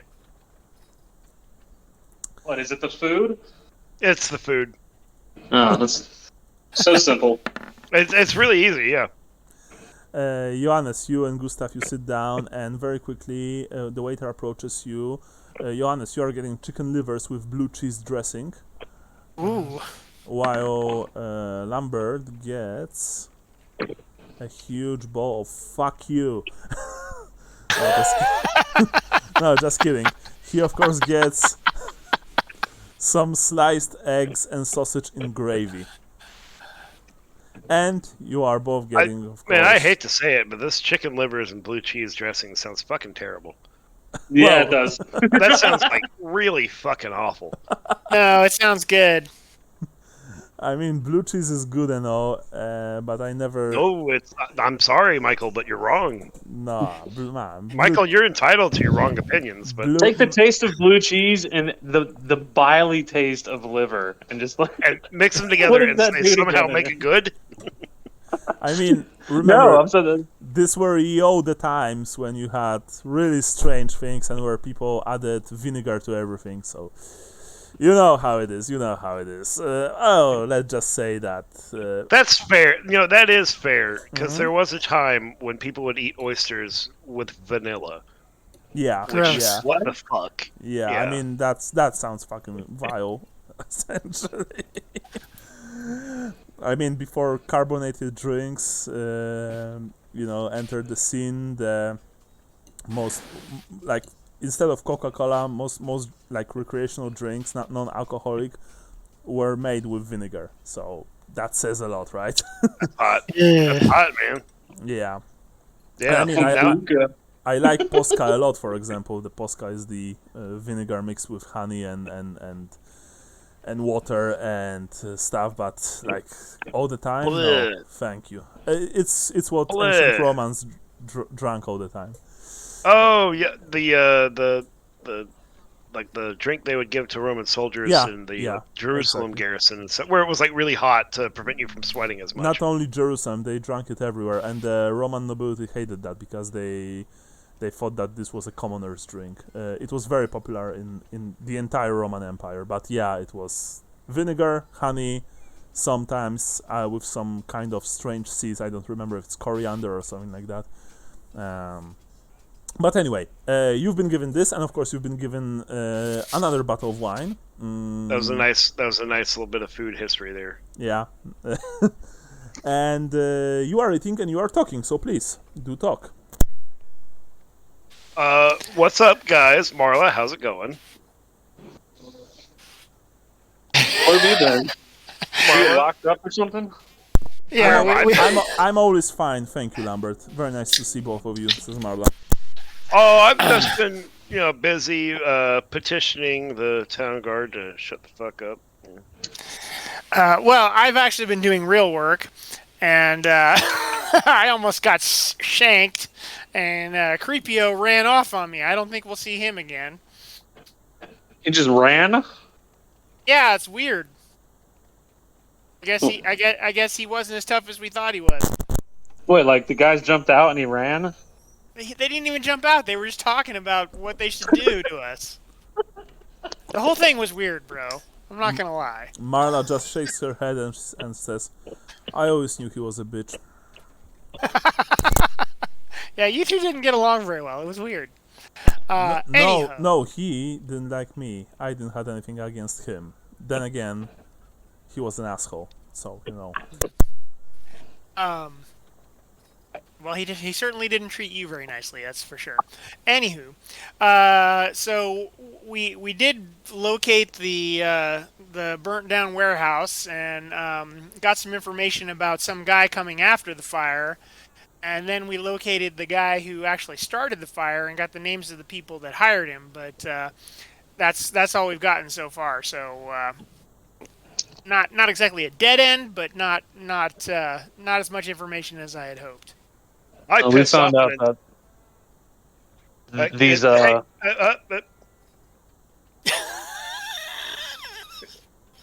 is it my turn? yeah. I think No. you guys are gonna be real. I think you guys are gonna be real proud. I pissed off an entire tavern and some guards, and I got away. Is that how you two ran into each other? No, I was eating there, and then one of the guards said some really mean things to me, and I kept my cool because you know me, I'm cool. And when we left, I paid some random guy to go in and read out a note. And yeah, I have a very blank expression on my face. Yes, it was a sight to behold. Anyway, we also found out that somebody prior to the accusations of you know, heresy, for lack of a better word, somebody was trying to buy the warehouse from him, but we didn't find out who that was. So something smells a little fishy, if you know what I mean. accusations of heresy would surely drop the price of a warehouse if the owners were arrested. Yeah. Or if they just didn't want to sell it all. Are you thinking of a false accusation? It's starting to look like that. Yeah, so it turns out there have been no burnings. Now, that doesn't mean that they weren't just killed and given to the Morites. Mhm. But I think it said in the archives they were burned, correct? Yeah. Yeah. But That part I do remember. They said specifically that they were burned to death. it is verifiable, but that there have been no burnings, correct? Yeah, we got that from a very scary So who enters? Sigmarite. Who's the archivist? Who's the person entering these archives? And who are they on the payroll of? You remember, if I recall correctly, that Creepio told you that he was summoned in the archives, and he spoke to a man who presented himself as Yeah, I think Johannes went back with him and met him. Yeah. yeah. Oh, so you two were there, right? Yeah. Okay, yeah. So that was the man in question was named Raf Hebbard, and he was this rather unpleasant-looking man, tall, dressed darkly, of course, and yeah, and you know he had this pale face, Oh, and he was speaking to both of you, if I recall. I'm not sure if it was Creepio or both of you. I think it was both of you. Let's say that it was both of you. It will be No, easier. it was definitely both of us, because remember that was when I lied to the guard and he was like, "Fuck you, you're coming Yeah. back to the office." does he sort of resemble Ludol's description? Well, you weren't there, but from what Johannes, you of course heard that, and you too, Lambert, you heard that later. Yes, you. Yeah, like the description of a pale man or a pale-faced man on a horse with a creature on a chain. No, he wasn't in the It was a carriage. It was a carriage That was with it. That was a it. city crest, with some kind of official city crest on its Okay. flank. And there was also something about like either smudged or smeared entries. Yes, Wasn't there? some of them. Yeah. Some of them were essentially erased. You know, the modern, like, what's it called, black tape, dark tape, like black. Oh, whiteout. Yeah, whiteout. You know, like the- they have those official secret documents of. Oh, from you're CIA. saying redacted. Redacted, yeah, redacted. That's Oh, okay, that's that. redacted. Were we able to identify? Oh no, we No. didn't see this. Somebody said they had seen a city crest on the side of the coach, right? We didn't The see drunk, Yeah. the drunk, Ludo said that. Okay, well then Whoa. it's making more sense that and they were also spying on us out of the windows when we left the registrar's office. So it's I would it's like looking. to. Go ahead, finish. Oh, I was just gonna say, yeah, it's looking like all roads lead to this jackwad. I would like to posit a concern. Okay. So the mention of this pale-faced man that who met up with him? Creepio. Creepio and Creepio Johannes. and I. Creepio and Johannes met him. yeah. Where did you meet him?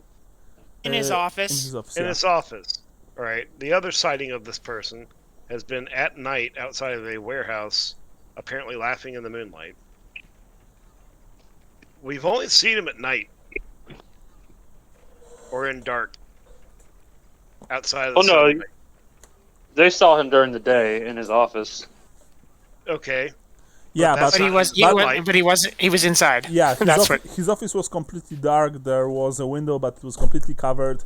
It was essentially gloom, gloom and darkness. I don't want to be that guy, but I'm the one that's from the place next to the place that I can't say out loud for some reason. Bing bang boom. That sounds like a pyre. Rhymes with umpire. Rhymes, Do we know rhymes, anything about vampires? Rhymes with damn pyre. Yes, there you go. All of you can roll except for Lambert, intelligence minus 20%. Because this is not a common knowledge. No, Lambert, you don't roll. Yeah, he would probably know. If he's from the mood. You would know because you are from the mood. Because I'm a fucking halfling. Yeah, but Yeah, I Minus definitely 20? passed. remember minus 30. No, sorry. How much did I say? 20% or 30%? 20%. I thought you said think you 20. said I thought you 20. said 20. Yeah, 20. Yeah, Johannes, you've passed. Gustav, you've passed or not? I fell by 2. Okay, and I'm roll for. I think she just botched. Yeah, because she has 31 intelligence. Arla botched on trying to connect the dots on what a vampire is. Yeah, I'm going to reroll that for her. Yeah, she just failed. Johannes, you've heard tales, unpleasant tales, connected to when you were essentially studying, the apothecary-related stuff. You heard a tale about a pale man once visiting a morgue in the city, or sorry, actually, the place in which the bodies are, in which the bodies are placed before they are being buried in the Garden of Moor. You've heard a tale from a student older than you. He liked to drink a bit, and when he was in his cups, he told all those fanciful tales. He was this sort of a nice drunk. He was never aggressive. He was always jolly. But when he told that story, there was no joy in his words, because he told you the story that he himself experienced. One day, one night, he went to the morgue to perform, not to perform, just to take some bombing fluid needed for next day's, lessons, exercises. And there was this man. He was standing over a body, which was pulled from the casket, and he was doing something with it, making some hand gestures over the dead woman. And when your friend entered and saw that, the man looked at him. The student in question said that he was at once a handsome man in his middle ages, in his middle years, but there was a cruel streak to him, especially to his eyes. But it wasn't the worst part. The worst part was when he smiled, and the man saw his teeth, and he ran away after soiling himself. Of course, no one believed him when he was telling you and the others this tale. He even used the word that only now you remember: vampire. Strigoi. Yeah. Or I hope not. Man. Jesus fuck. God, no. If he's handsome, he ain't no Strigoi.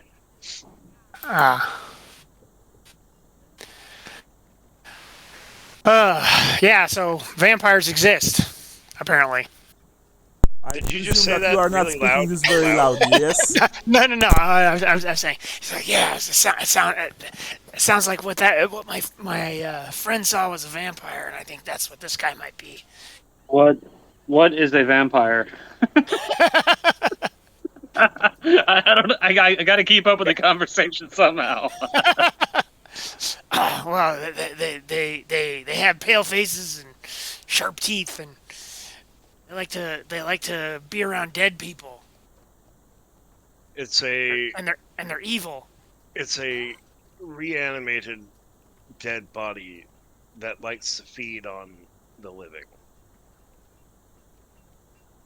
It's impossible. Look, I've spent my life learning this trade. It's not possible. Once the blood stops flowing, that's it. Oh, okay. So anything that has no blood doesn't work? Oh, some animals, I suppose. Some insects. Well, That's not my area of expertise, though. think of it like that. It's a parasite. Wait, says Marla. Are you saying that this man who is on the there, and she points through the window, towards the window, towards the building, on the other side of the street. Sorry, now you can hear me better, probably. On the other side of the street, that he's some kind of unliving abomination. Yes.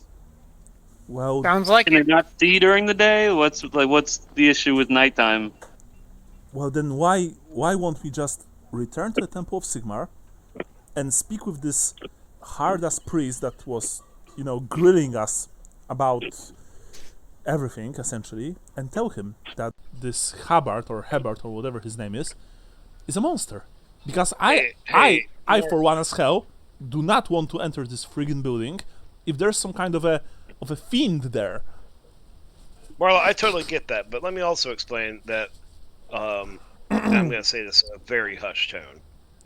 Like Lambert likes pissing people off, but like he also doesn't want to die. The Church of Sigmar doesn't have a really great track record when people come in and be like, "Hey, there's this dude that's doing heresy or some shit, or there's this thing that's probably a monster."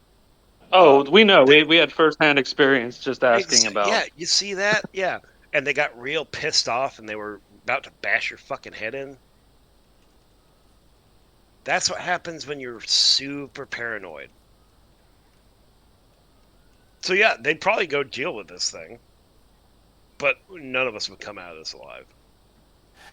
yeah, I think we need a little bit more. A we need a buffer. little. Well, yeah, we need a little bit more info or some better way to set him up. We need evidence Yeah. that doesn't place us. Oh, you The remember? priest Sorry. we spoke to. Oh, sorry. Go ahead, Brian. Go ahead when you finish. I'll add my thing. Go ahead. The priest we spoke to suggested verifying with the Temple of Moor whether or not these people actually died, because he said they weren't burnt at the stake, but that doesn't mean they weren't killed or deceased. I have a question for God, real quick. Hey, God. Yeah, I'm here. Sorry, I'm also eating. All right. Well, I mean, you get to do that up in heaven. Yeah. So vampires aren't exactly like super common knowledge, but it's something that the Moot dealt with, like or technically just deals with, or deals with the thralls. Would the Moot know about the Knights of Moor or Moor in general? The Moor for sure. The Knights of Moor not so much. And remember, you deal with the undead in general. The vampires, they are a bit more obscure knowledge. There is, after all, common knowledge, undead. I'm sure there's like in the Moot. Yes, we deal with the undead, but like, I'm sure through old wives' tales and rumors and folk tales, you would have an idea on like, okay, all these things line up. That's definitely something. Yeah. I mean, you as a character would know the basics, essentially, the very basics. Yeah. And so the Knights of Moor. I wouldn't know. I wouldn't know about Knights of Moor, but I would know that like the god of the Temple of the God of Death ain't happy about that kind of shit. No. I wouldn't that. Really know that, but I would know that they are deeply against that. Yeah, that's for sure. Gotcha. That's for sure. Well, and you are, because if I recall correctly, Mootland is connected. Yeah, it is connected to Stirland because it used to be part of Stirland back in the day. And Stirlanders in Stirland, there is actually right next to the Sylvania, there is a monastery of Moor. When we were playing the Thousand Thrones right before you joined, Michael, the guys even visited. It's the Saint Adalberts, if I recall correctly. Yep. Right. Monastery, and there's the entire order of the Raven Knights there. Gotcha. Yeah. So In so that you might case- you may even heard about them. You know, I'm just saying. Maybe, but I'm just saying. Like, I have a general knowledge that the Temple of Moor deeply hates the undead. Yep. In that case, at the table here, I'm just gonna say, like, this is. I'm with Marla on this. I don't want to get fucking. I've never heard of a halfling being turned. Wait, I wouldn't want it to happen. But Marla, one sec. I say we go to the Temple of Moor because it's probably the safest fucking place we could be if we have firsthand knowledge of this guy being what he is. He probably has firsthand knowledge, knowing that we're probably catching on. Because we aren't exactly subtle. But it's probably the safest place we can be. And honestly, if we just drop the hint that, like, hey, this dude's really fucking creepy, y'all should check him out, maybe we can get this handled.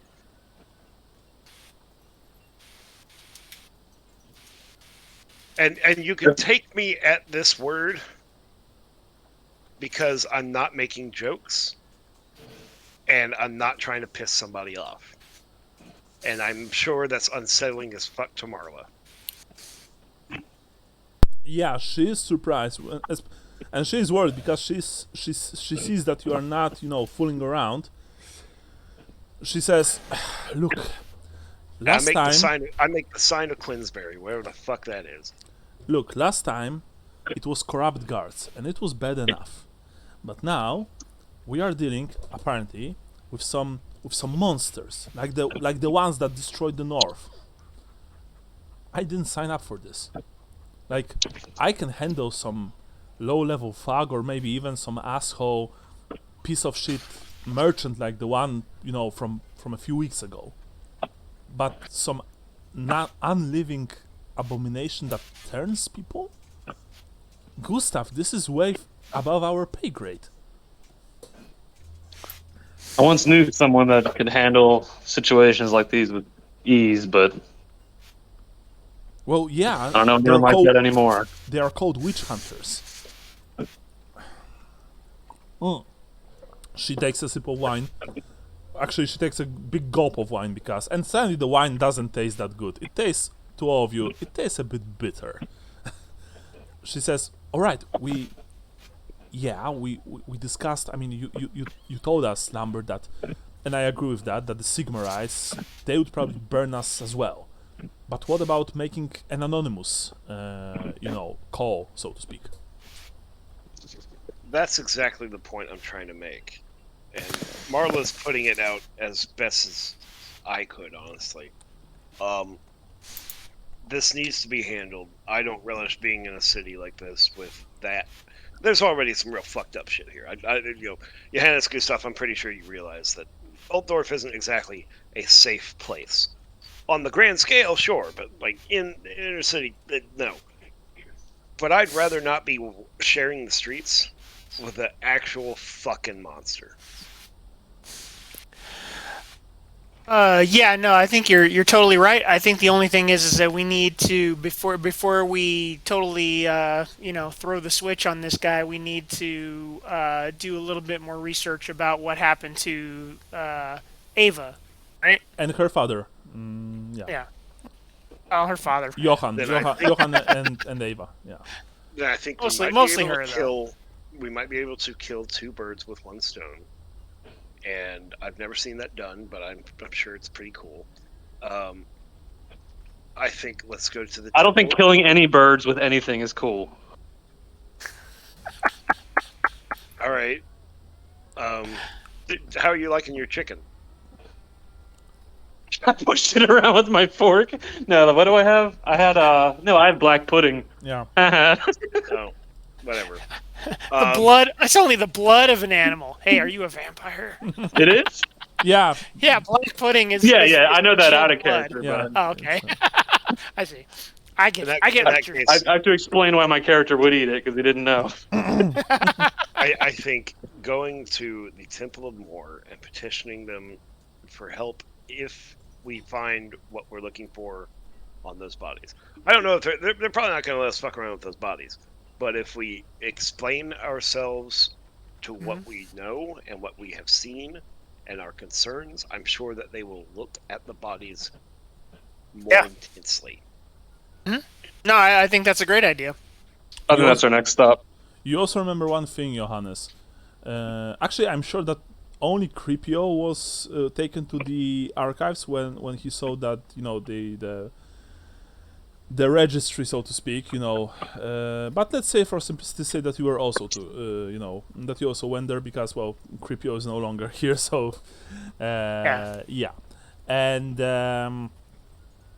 you remember not only that there was no address for the family estate. It has been actually obscured by an ink spillage. The family estate was... Because the Stallers had 3 properties. Warehouse, another was townhouse, remember, and the third was country estate. You have the address for warehouse and the townhouse. However, there was no address for the family estate, except that you know that it was outside of town, of course, as those kind of properties usually are, because, you know, they are for people who... On the edge of a forest, it said. Yeah, who want to take a break from the big city life from time to time. And you remember, you also read that the owner of the country estate prior to the Stallers was Herr Oskar Schneider, and before that, Herr Wilhelm Hebert. Right, yes. Hebert. Okay, I do remember that, and I think that was one of the things that maybe we either forgot to do or we were going to do later was go to the townhouse and see if we could find any information about the country house. I do think we did. We thought about that, but we just had too many places to go at once. I think we should go. I think we definitely should go to the Morites. And I think, but let's find out what the kid has to say when he gets here. It's the same family as the guy that you guys spoke to?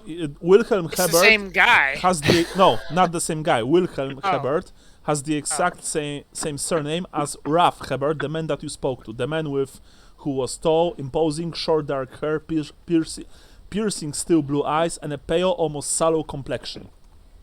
Yeah, I'm looking at his picture right now. That's a vampire. This must be a Oh yeah, by the way, I've added some pictures to the gallery. You can see Ralph Hebert, then you can see Stig Radovich. So that's what you see. I don't even know who the hell is Stig Radovich. The guy who hired you, the Kislevite. Oh, okay. The young Kislevite. Hey, Okay. who's this? Who is this guy? Oh, our employer. Okay. First. Sorry, I pictured him a lot differently. No worries. I mean, he has like a much heavier cape, like a whole cloak actually, and a fur cap. But I didn't find an artwork, matching. So I made with the second best thing essentially. Yeah. Okay. This is what they call artistic license, I believe. Oh, okay. I was expecting him to look more like Borat. No. No. I mean, he's described Yeah. he's described as a young, blonde, pretty, Okay. handsome man, and not very nice. My wife. He is pain in my assholes. Anyway, so Maybe we should inspect the townhouse before we go to the Temple of Moor. hey, anywhere, probably. says Marla, any place, just not there, and she points at the archive. And I mean, Temple of Morites give me the creeps, but I guess it's safe there, right? They are, after all, they don't like the. You said that, Lambert, that they don't like the. I'm not going to say it loudly, Lambert? Yeah, we know what you Oh mean. yeah. Thanks. So maybe we could go to the townhouse. Michael, you here? Yeah, I'm here. Oh gosh, sorry. Did the street urchin ever show up outside? How long were you gone? Once. I'm not sure. We I- we went to the temple and came back, and we stopped at a tailor on the way back. I think it was quite some time. Yeah. Yeah. Yeah. So no, the kid is gone. He's not going to wait that long. Yeah. It's getting late now, right? I'm not. Yeah, I think it's late afternoon. But remember, this is summer, so you still have a few hours before the sun is going to set. Oh, well, then I suggest we swing by the townhouse and see if we can find anything Sorry there. about that. My wife just got home. Sounds like a plan. You also remember that Stig Radovic, and I'm saying this to you, Johannes, and you, Gustav, he was writing letters to the Stallers, and the letters were delivered to the Four Seasons headquarters in Outdoor. Oh, yeah. And I recall, I think that you were saying this, Brian, that you wanted to check out this office. Just not I think sure. that was creepy, though. What? I thought we went there and got kicked out. No, you didn't. I would remember that. I remember, I told you that they had an office in a completely different way than they actually do. So. Oh, okay. But you never went to the Four Seasons headquarters in Outdoor. No. We went to the Four Seasons landscaping and. Yeah, exactly. The Four Seasons Inn. Mm. Yeah. Okay. So, my question is, where do you want to go now? You finished your meals completely. You've drunk the last of the wine. You are feeling actually very good because the food and the drinks were of quality, of high quality. At least for someone like you, for people like you. You still have a few hours before it will get completely dark. What's your plan now? I think the townhouse. Yeah, and I don't know if the Four Seasons is on the way or no, or Four one Seasons is on the way to the other. Well, actually, you would need to. Oh, you have the address. You have the address of the townhouse. You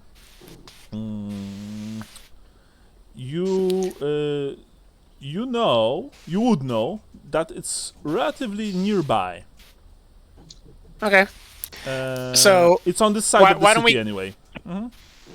Okay, why don't we go to the Four Seasons and see if we can get a line on those letters, and then let's go to the townhouse, and then we'll call it a day. do you Yeah, think, let's ask the fellas? waiter while we're here. Like where it is. Four Seasons Coaching and Depot, headquarters of the Four Seasons Coaching Company, and all of you would know that because this is like the main. Like Four Seasons is very well known in the Empire. It is the main coaching company in the Empire. It's located at Königsplatz, the place of kings. It is in the heart of Altdorf, and it is very, if I remember correctly, it is very nearby because it is ping here, so it's practically right next to you. So Marla says, right, the coaching company, the Four Seasons, is nearby. It's right. It's right next to Königsplatz. So maybe we can go there. All right. Yeah, let's do it. Johannes, Gustav Lambert. I agree. Yeah, I think yeah, maybe we should say that we have not been receiving our correspondences at the townhouse address.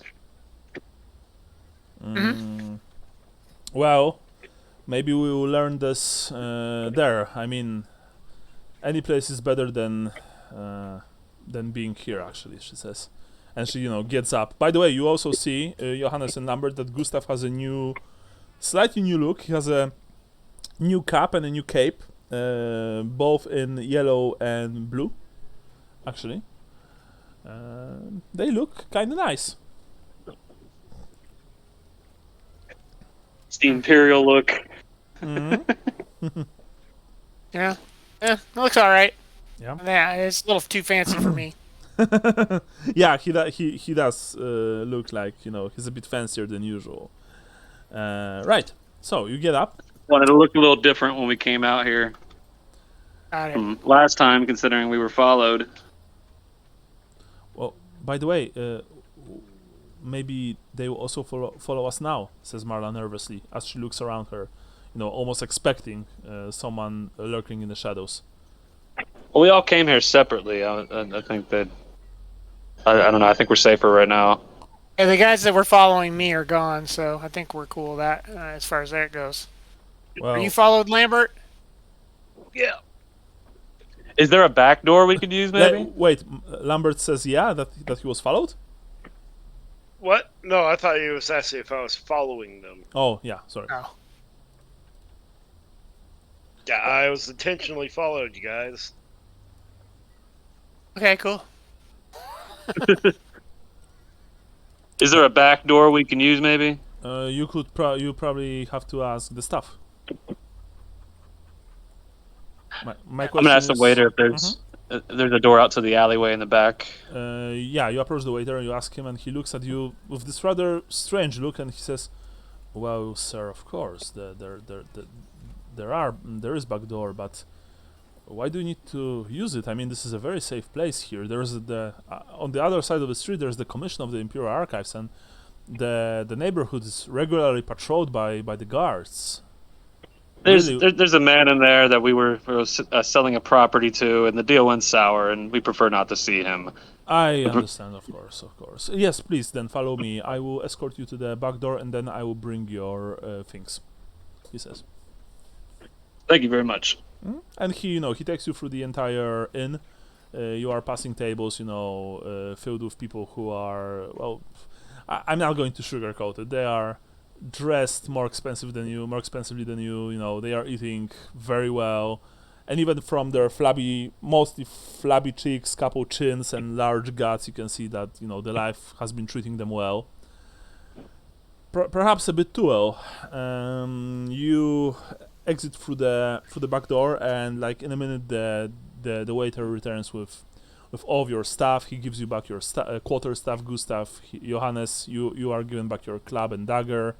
Lambert, you are given back your sling, and Marla has her slim dagger with a penis-like handle also returned to her. That's actually not a joke. Prostitutes were using things like that, things with phallic motives, essentially.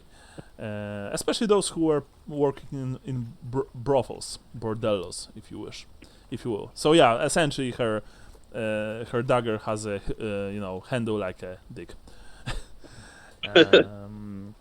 She handles it well. Yeah, she's a cocktail master without with the remove the tail part, right? I saw it in a movie once. I mean, I heard this text in a movie once. Anyway, you are making your way to the Königsplatz. The Königsplatz, as I said before, is known as the Place of Kings, and it is the heart of Aldorf in many ways. Of course, the Temple of Sigmar and the Imperial Palace are more important places per se, but this area is literally filled with people. You know that military parades, official proclamations, fairs, and public executions are also held here, and large crowds often gather at this major public square, which features the largest market in Altdorf, actually. There are naturally the statues of the emperors. Each emperor traditionally commemorates a statue at the square. Space restrictions caused the authorities to let several older statues crumble away to make room for new additions.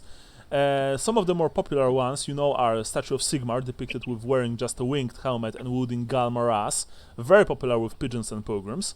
Statue of Magnus. At the very center of the Königsplatz stands the statue of Magnus the Pious, arms wide in welcome. Statue of Wilhelm III. Near the Königsplatz end of the street is a bronze statue of Emperor Wilhelm III. It depicts him as a armored and bearded man holding a book and a chisel. Statue of Magritta, originally twice as high as the statue of Sigmar, until 2/3 of it sank into the ground during the Big Plunge, the so-called Big Plunge.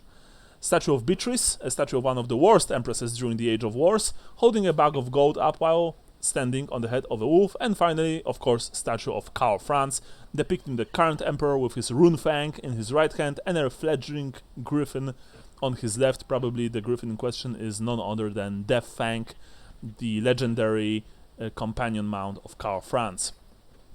It takes you literally few minutes to locate Four Seasons Coaching Inn and Depot, headquarters headquarters of the Four Seasons coaching company, and it also it is wait a second. Four Seasons.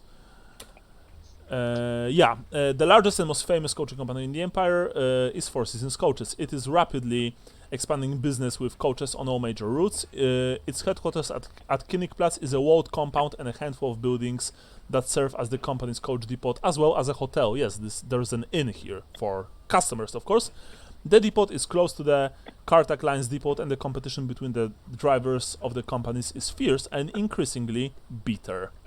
You also would note probably that the upscale inn is a welcome haven for worried travelers. It caters only to those who can pay up front, of course, and prefers passengers with trips already booked. Other than that, you don't really heard anything else about this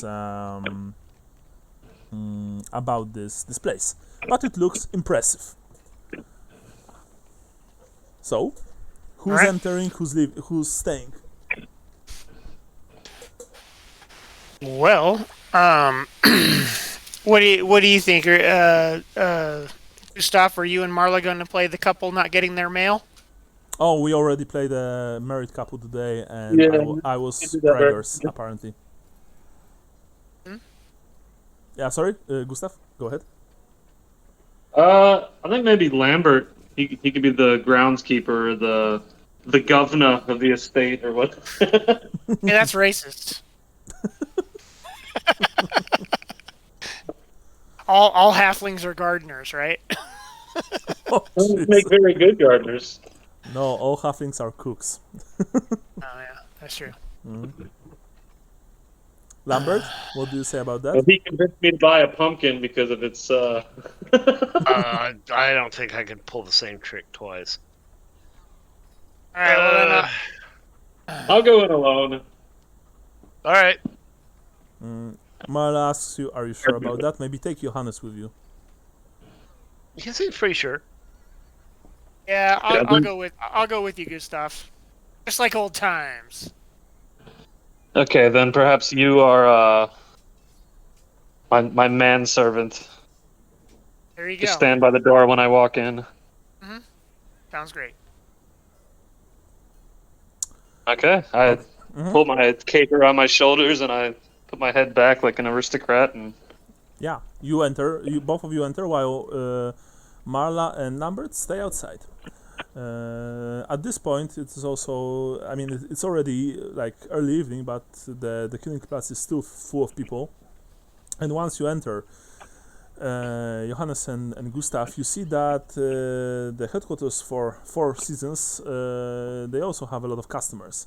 You know, people who are booking trips to Mindenheim or what's left of it, or south to None and Averland, probably even to to Talheim and Wurdbat in the eastern parts of the empire.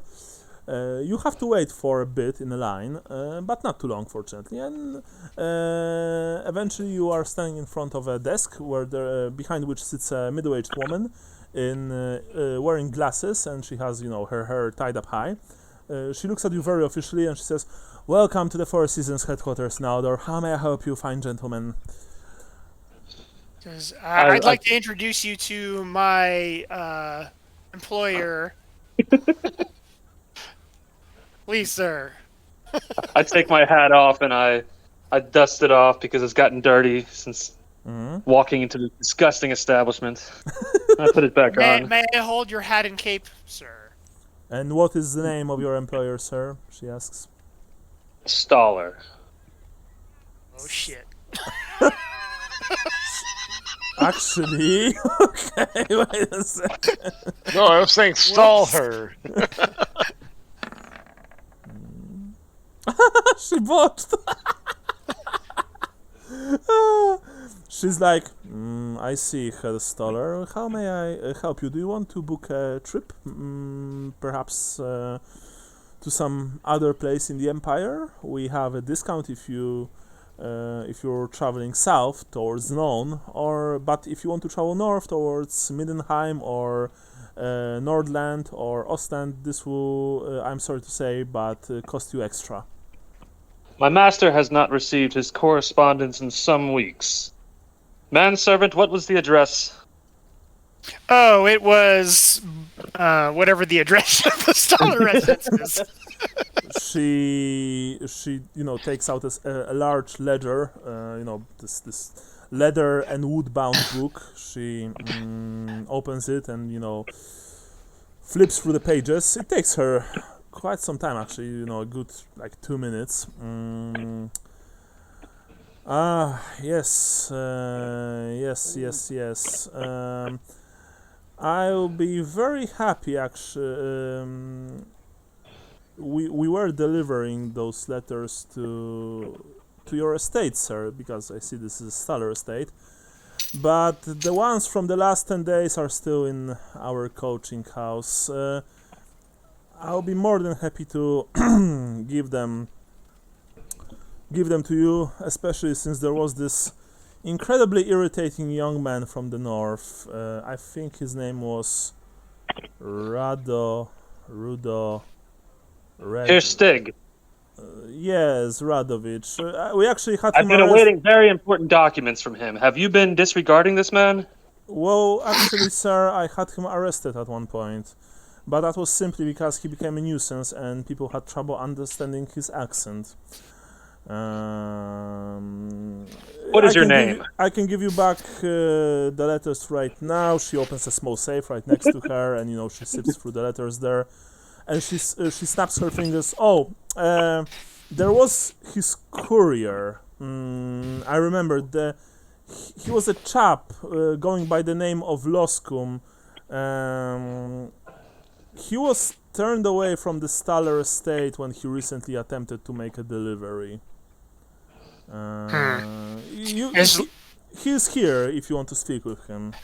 Yes, I would like to speak with him very much. Sorry, sir, I didn't mean to overstep my authority. Quiet! And you should smack him at the back of his head. On the back of his head. Silence, fool! Yeah, it's gonna be some Three Stooges shit going here now. She gives you, Johannes, not you, Johannes, but you, Gustav. She gives you the letters, that they received, like I said, in the last 10 days. And she takes a small bell, rings it, a servant approaches, she asks him to be so kind and fetch me a Loscum, please. Of course, Fräulein, he says. And he runs away. Of course, both the woman and the servant, and even the guards here are all dressed in the, Four Seasons like uniforms, because this is a respectable company, a respectable business. And in less than probably 3 minutes, a man approaches you. He's a completely normal-looking young man, a courier of sorts, he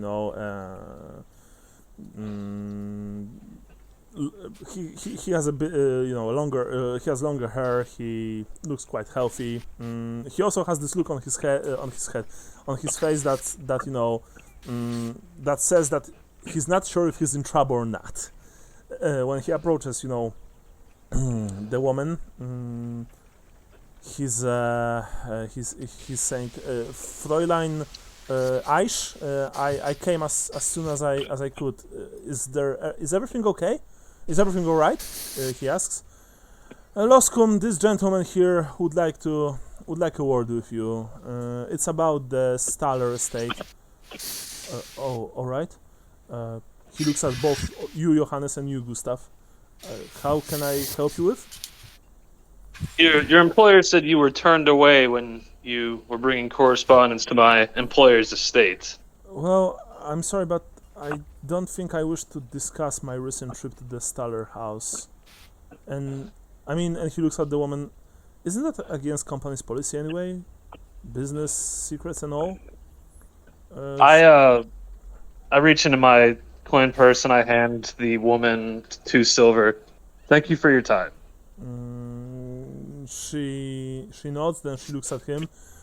Go with this man and answer the questions. He looks very unhappy, but he just nods his head and then points towards one of the one of the corners of the room, of the main like common room.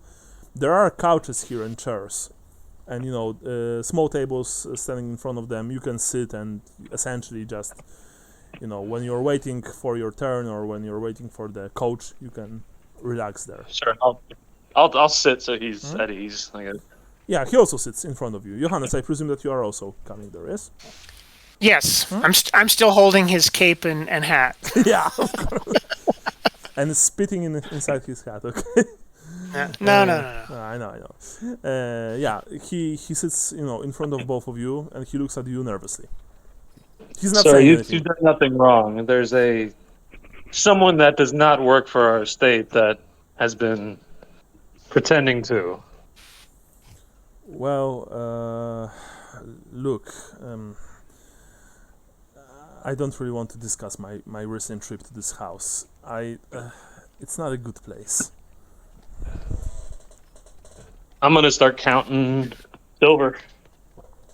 Although, I was gonna say, which estate was that? Was that the one? Is that the new one or the old one? You're asking him? Yes. Which address did you go to? Well, I mean their house in the city, sir. Oh, you went to their house in the city. I see. I thought you went to their country estate. Gotcha. As I expected. Yeah, but by the way, he's looking at you counting the money, and you see that his eyes are starting to getting this this color of greed, essentially. I may remember something, he says.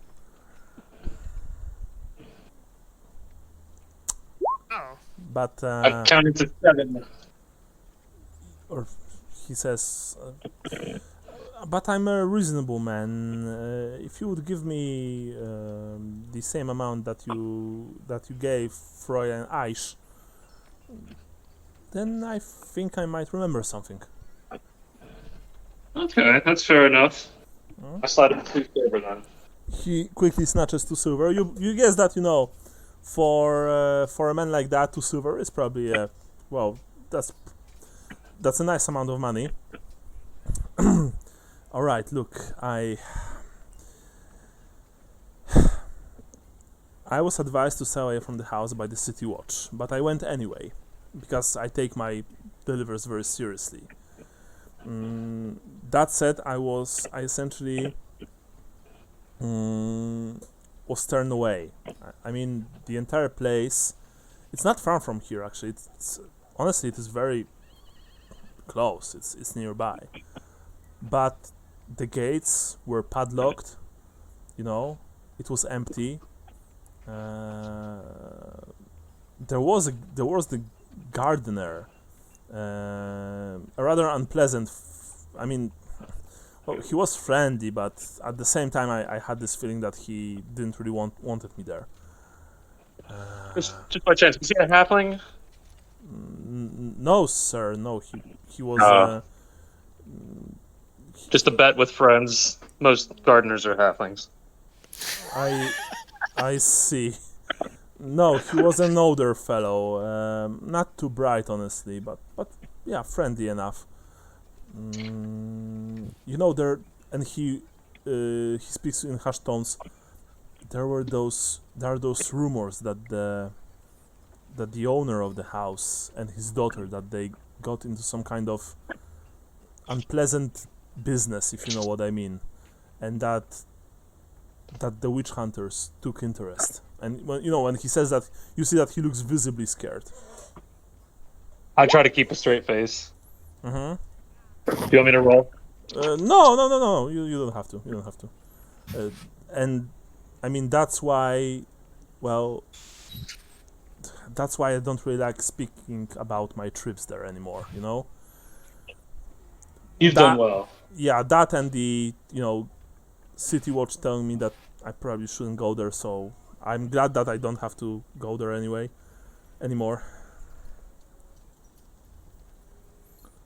I'm gonna slide him another silver. He snatches it, very quickly. You were more helpful than your boss. Oh, thank you, sir. Thank you. That's mighty kind of you. Yes, very. Look, I don't know if you want to go there or not, but if you do, then be careful. There's something strange about this house.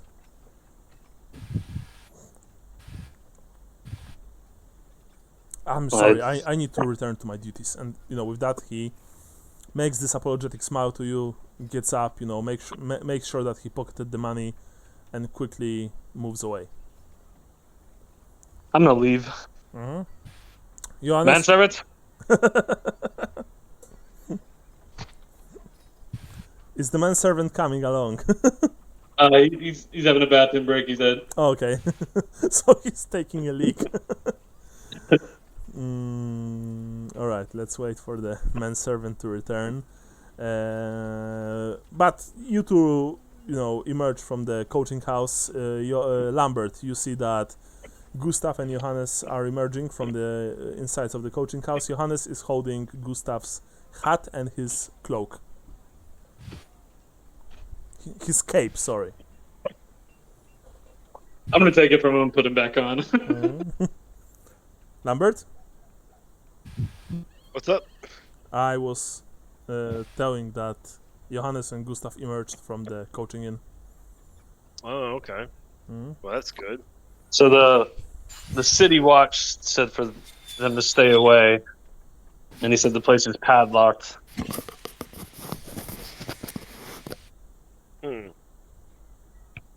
But not burnt down. Nope. Well, that's great. I don't really want to go in there. But we have to. I feel like we need something concrete for the Morites to take this seriously, or to Let's not. just go buy some fucking concrete. Catholic humor. So low. I know, right? It's very lowbrow, yes.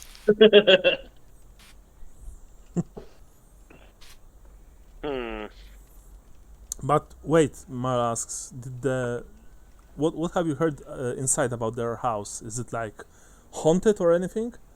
Well, he seemed generally creeped out by the place, but I'm not sure anything other than that.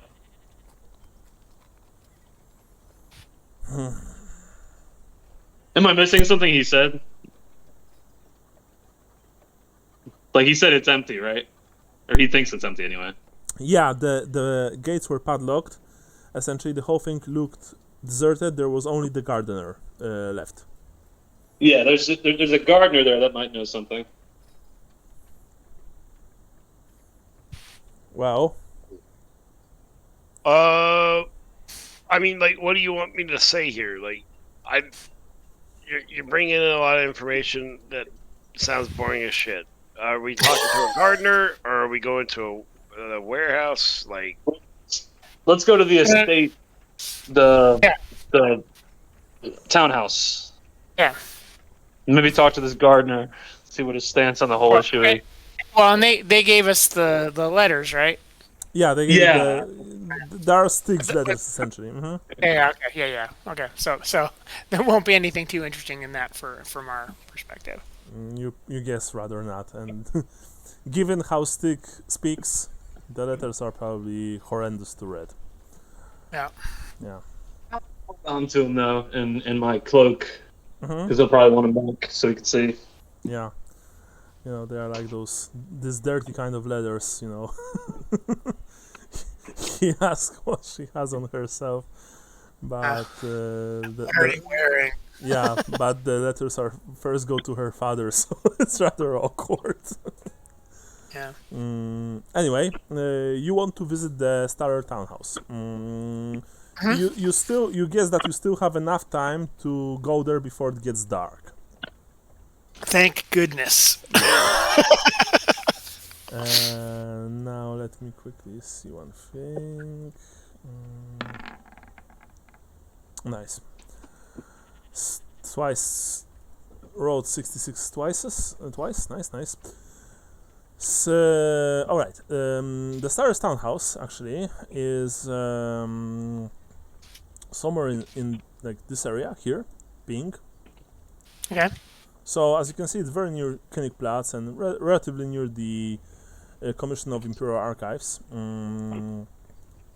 As you approach it, it's located on in a staunchly middle-class section of the town, surrounded by similar, buildings. But as you approach it in the like half light of the gloom, you can already see that at the moment it lies deserted and empty. Even from distance, you can also spot that the gates are firmly padlocked. There's a reef in the shape of an archway. All of you probably guess that it's a tribute to Moore, and it is attached to the bars. You can all roll perception tests. Basic, standard difficulty.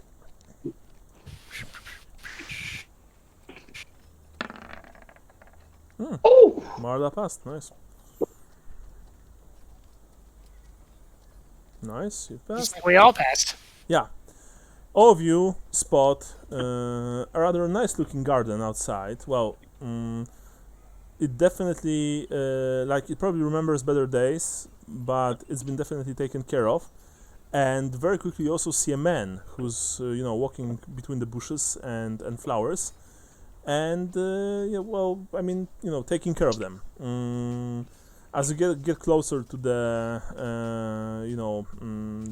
to the iron gate and to the walls of the estate. The walls are, by the way, they are also grated. You can see that the man is older, bent into as he's working on the shrubbery. He has a lot of gardening equipment at his belt, and there is a wide brimmed straw hat on his head. He's whistling some merry tune under his breath as he's working on the plants. He's not even looking in your direction, by the way. I will walk up to the fence. Mm-hmm. And just sort of put my face up against the fence, Mm-hmm. and say, "I'm not one for horticulture, but this is damn pretty." Well, that's mighty fine of you, sir, he says as he looks at you. Even from here, you can see that this man is friendly by, probably by his very nature. His face is genuinely warm, his smile is honest.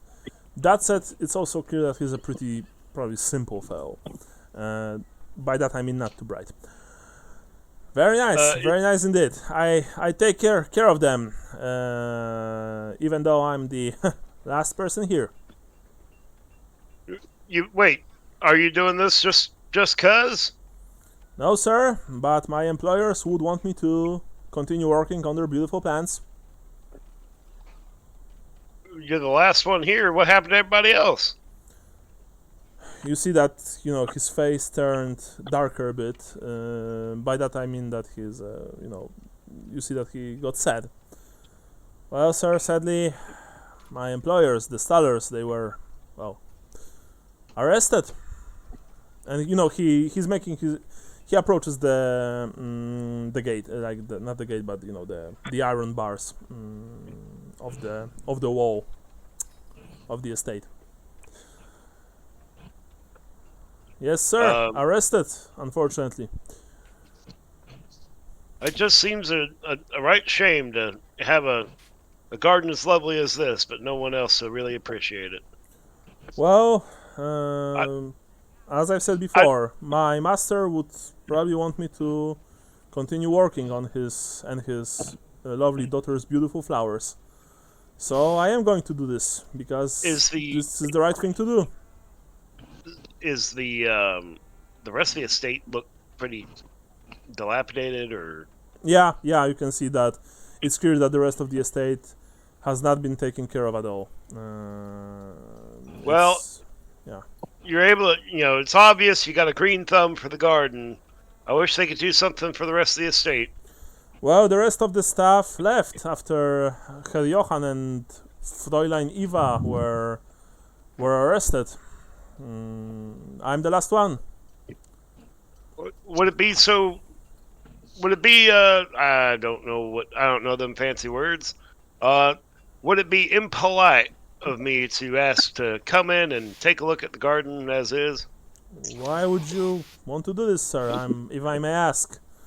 And you are one of them halfling folk, but I see that you have your friends behind you.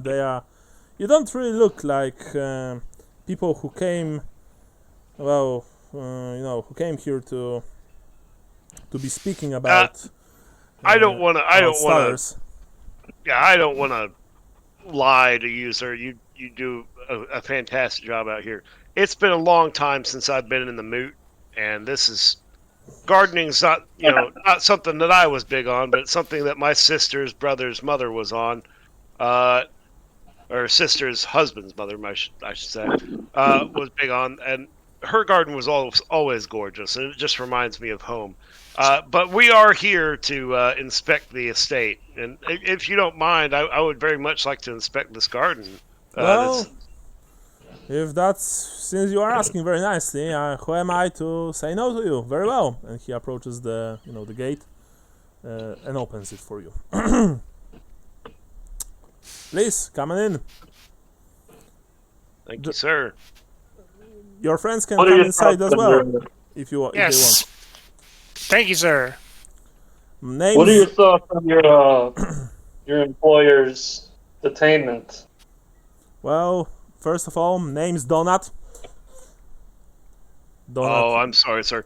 My friends here are Johannes and Gustav and Marla. Oh, very nice to meet you. Very nice to meet you.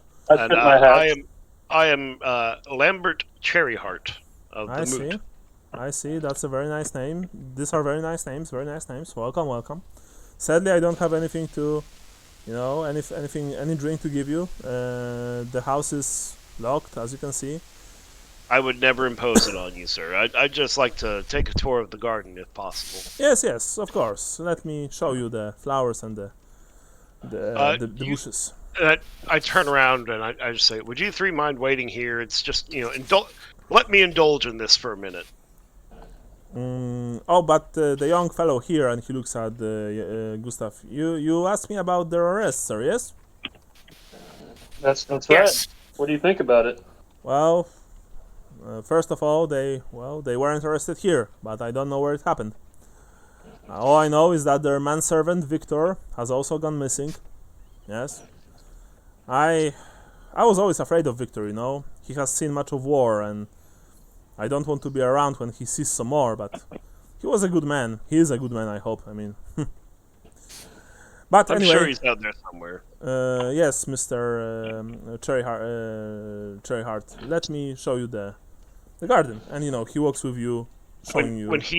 When he turns around to lead me around with the plants, I just motion with my hands, like urgently, like go, check out the house, go. I'm gonna disappear around the corner if I can. Yeah, I mean, you are going around the corner. Marla is like, wait, what? Oh, shit! And she goes with you. Johannes, what about you?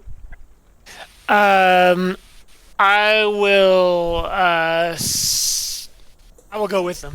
Okay. Yeah. We go with them. Sure. Yeah. So Donut is walking you through the garden, Lambert, and he shows you all the flowers, all the plants. He says, I'm asking detail. I'm asking like, where is this sourced from, and is this native to Altdorf? Oh, it's lovely. Does it bloom in this time of year, or why isn't this one bloom? That kind of stuff. Just try to eke out some more time. Are you also asking him about the case, or just about the flowers? Just about the flowers. The more I can have him talking about something that he likes, the more time he will spend away from the house and the prying eyes of my friends. Sure. Then please roll. What's the? That'd be gossip. Yeah, gossip. Nice. Yeah. You are You are doing this very well. I mean, essentially, he likes talking about the flowers. He likes talking about his work. He's giving you all the details. Just talking, and he's very enthusiastic about it. And you have a feeling that it actually, even lifted his spirits up a bit. I break out my lunch satchel and split a pie that I have in there. That's might fine of you, sir. That's might fine of you. Thank you for that. He says, and he takes a large, bite of the pie, out of the pie. Yeah.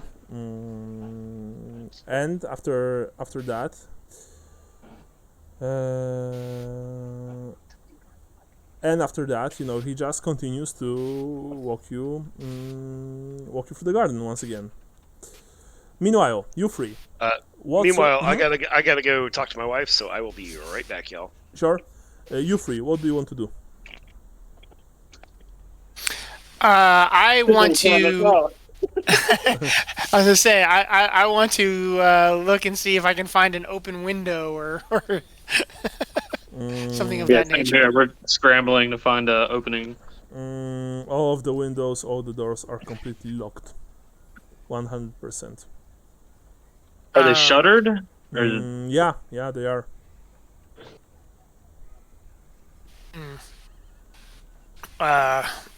Is there anything we can climb?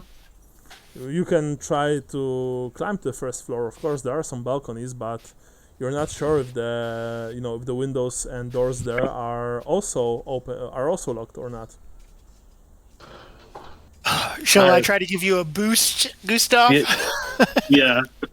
Wait. What's the plan here? Asks Marla. Like, me and Johannes are gonna try and break in. You keep a lookout. But breaking. If there's a monster in there, we'll let you know.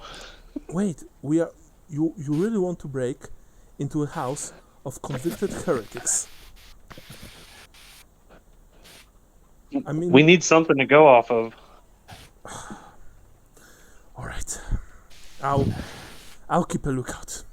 She says, quite exasperated. You can see. Right, so Johannes, you are you probably just move around the house to a place which is remember the house is surrounded by a wall that is essentially iron grate, like it's not from iron bars, so it can be seen inside from every single point.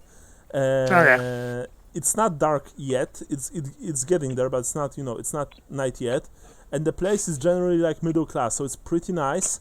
When you were approaching the house, you even saw like a patrol of guards, or maybe even 2 patrols of freemen teams, just making sure that everything is in order. That there's no trouble here.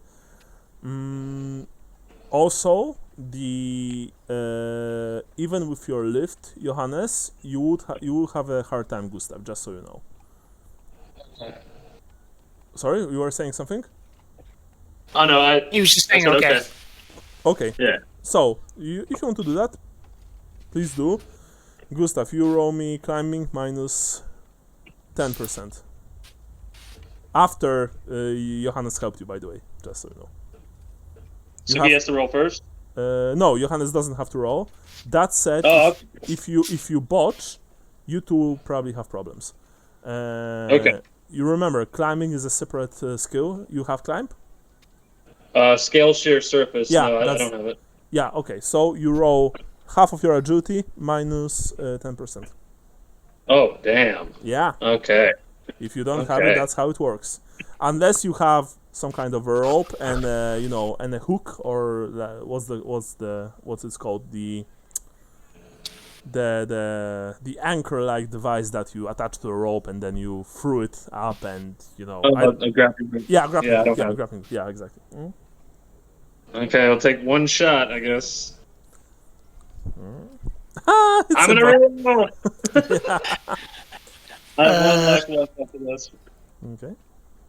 Okay, at least it's not a botch. Yeah, when you try to climb for the first time, and you almost slipped on Johannes' hands, and you almost fell on him in a very nasty way. But just at the last time, you've stabilized yourself, trying to hold to a wall. But just then, you had to like jump down anyway because you've lost your balance completely. And now let me quickly roll, and this is essentially a 10% roll. Oh, this is first 66. This is not a skill test, by the way, so this is not about what. This is first 66 that I rolled today. This is crazy. I rolled Anyway. 2-2 so far, so. Yeah. So anyway, both of you nervously look around, and you know that Marla is also, of course, making sure that no one is observing you. Then again, you don't think that anyone saw you, but you also feel incredibly exposed because of the see-through walls, essentially. You want to try again? One more time, I think. What about you, Johannes? How are you at climbing? Terrible. Okay. We'll try this one more time. Mm-hmm. Okay. You want to reroll that? No, I'll just save the luck in case we get done. Okay. Yeah, once again, you try to get to the second story, but the balcony is simply too high for you. Even with Johannes' help, it's very hard for you to get up there. Very hard. Okay, we should just go over and ask him if we can go inside. Well, you didn't try that. That's I think he just- already said no. Yeah. But, yeah. And he said something about some guy named Victor. We need to see if we can find Victor. Maybe this man will simply have all the information we need without us, having to break into someone's house, especially a house that belongs to supposedly convicted heretics, says Marla. You see that she's very nervous, and truth be told, you are also very nervous. Both of you know that if you would get caught here, it would mean very, very big trouble for all of you. Old habits die hard. Yeah, but maybe we should let old habits die instead of us, she says. Tomato, tomato. Yeah. And with that, I presume you return to. I'm gonna walk back to the garden, I guess. You return to the garden where Lambert is, actually where Donut is showing Lambert all of his nice flowers and bushes and stuff like that. His zucchini. Just kidding, of course. He's showing him his zucchini, huh? His large egg flower. But I mean, say what you about the estate. The garden is in a very good condition, is in a very good shape. You approach the man. He looks at you. Sorry, what? I just opened the door. Okay, yeah. When you approach both of them, Donut looks at you and he smiles. He has this honest white smile. So, what do you think about my garden here, eh? Your friend, Mr. Cherryheart, seems to like it a lot. He asks me all those important questions. I'm trying to answer as best as I can. Yes, it's wonderful. We've been walking around admiring it. Yes. Well, I hope that when Herr Johann and his daughter return, then the sight of this garden will bring them back some some measure of joy, happiness. And I hope. what's Herr Hebert gonna do when he takes possession of the estate with this nice garden here? Hebert? Who's there? He asks. I never heard about Mr. Hebert. And without rolling, you see that he's not lying.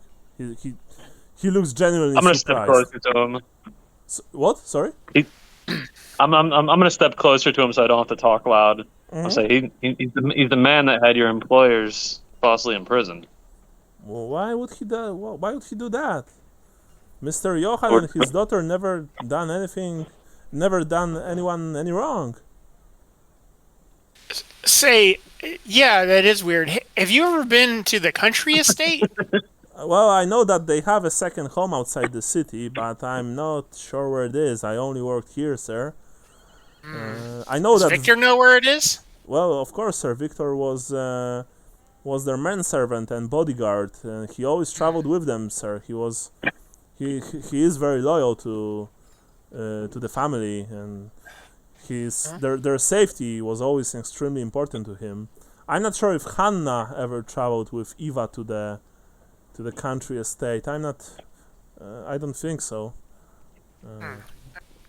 And you're saying you haven't seen Victor? Wait, asks Marla. Who's Hanna? Oh, sorry. Hanna Edberg. She's the one who placed the reef on the gate. He points at the gate. She's Miss Eva's closest friend. Very nice girl. Very nice. Very sweet. Yes. Where is she these days? Well, she lives not far from here, sir.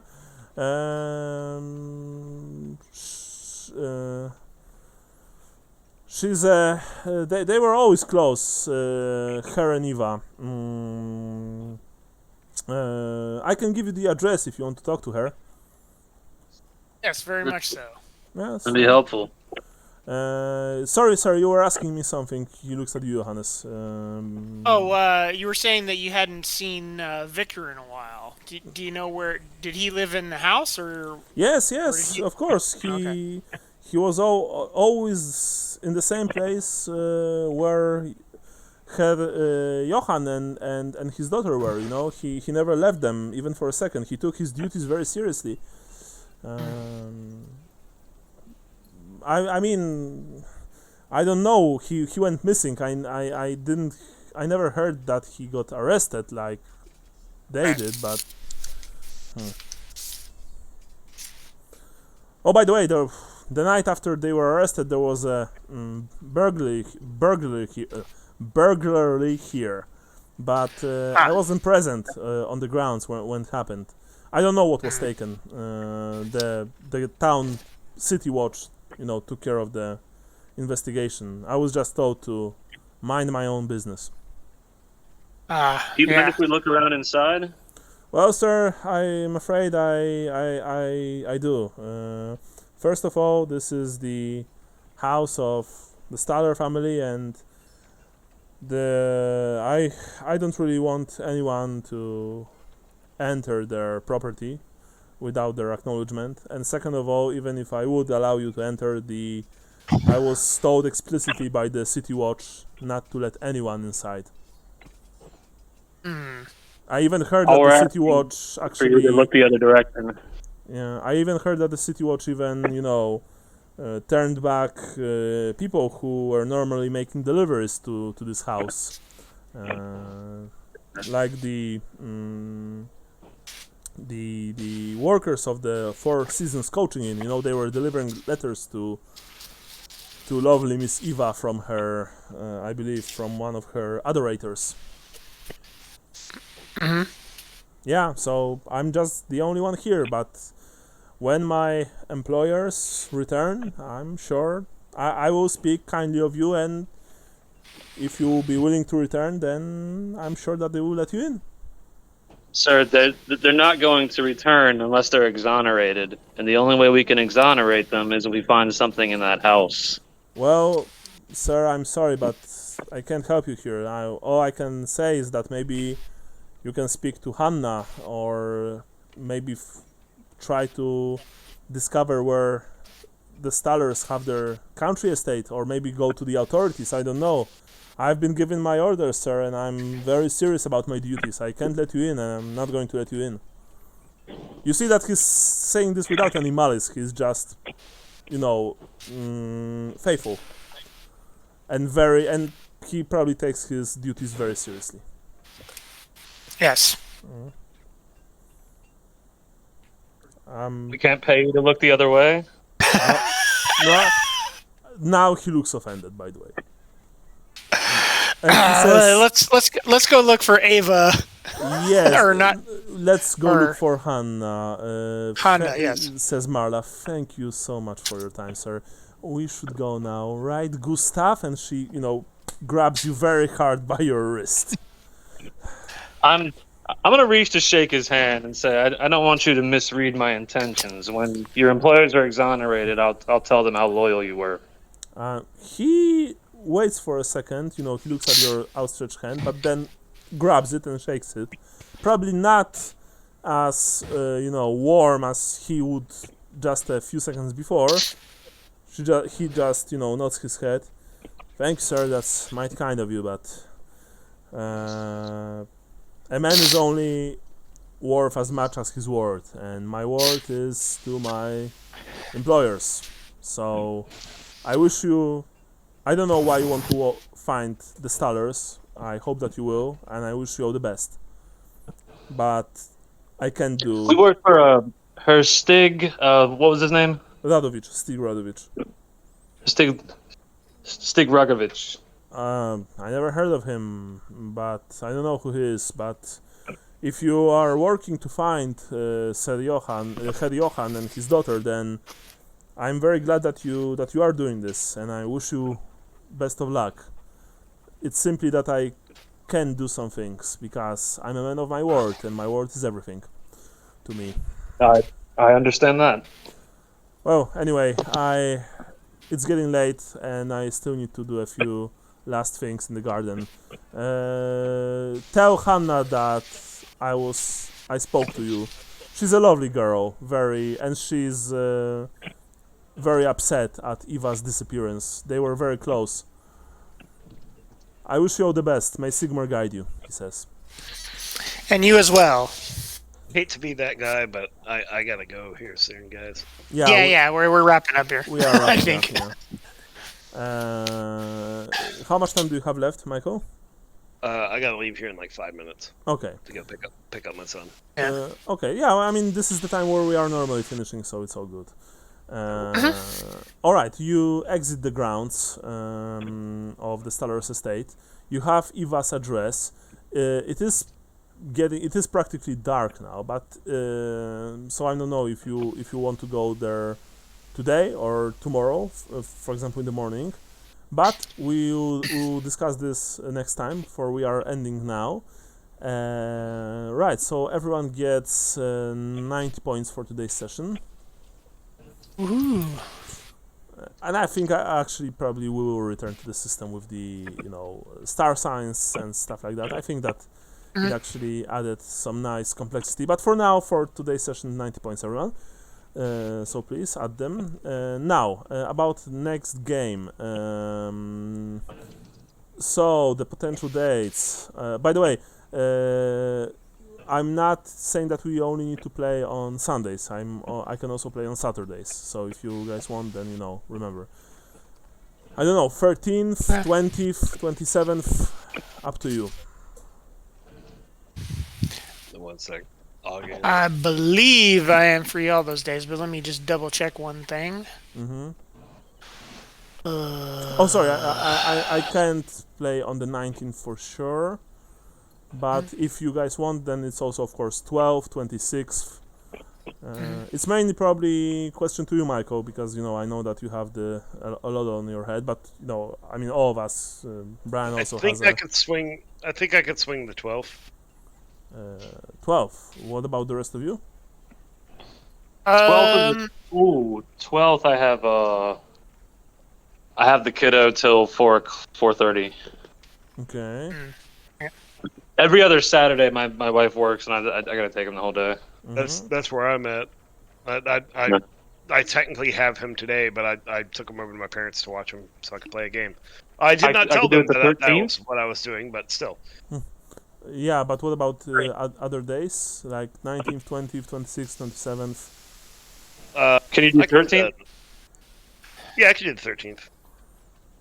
Yeah, I can do the 13th. Okay, I can do the 13th as well, actually. So, okay, so if 13th, okay. Ideally, I would like to have for us, 2 sessions per month. It's like 2 sessions is fine. And 1 session, I understand everything, but 2 sessions is the sweet spot. So let's try make it work. Okay, so for now, 13th, standard time, 90 points for today. Thank you all for the game. It was very cool. We will probably end this scenario next session and probably start already a new one. we shall see. But for now, I wish you all farewell and have a great day, guys. Thank you for the game. All right, thanks. You too. Okay, I'm putting the notes on right now. Okay, awesome. I'll create document for the 13th in a few minutes. Take care. Okay, everybody. cool. Yeah. All right. Bye. Thanks, guys. Later.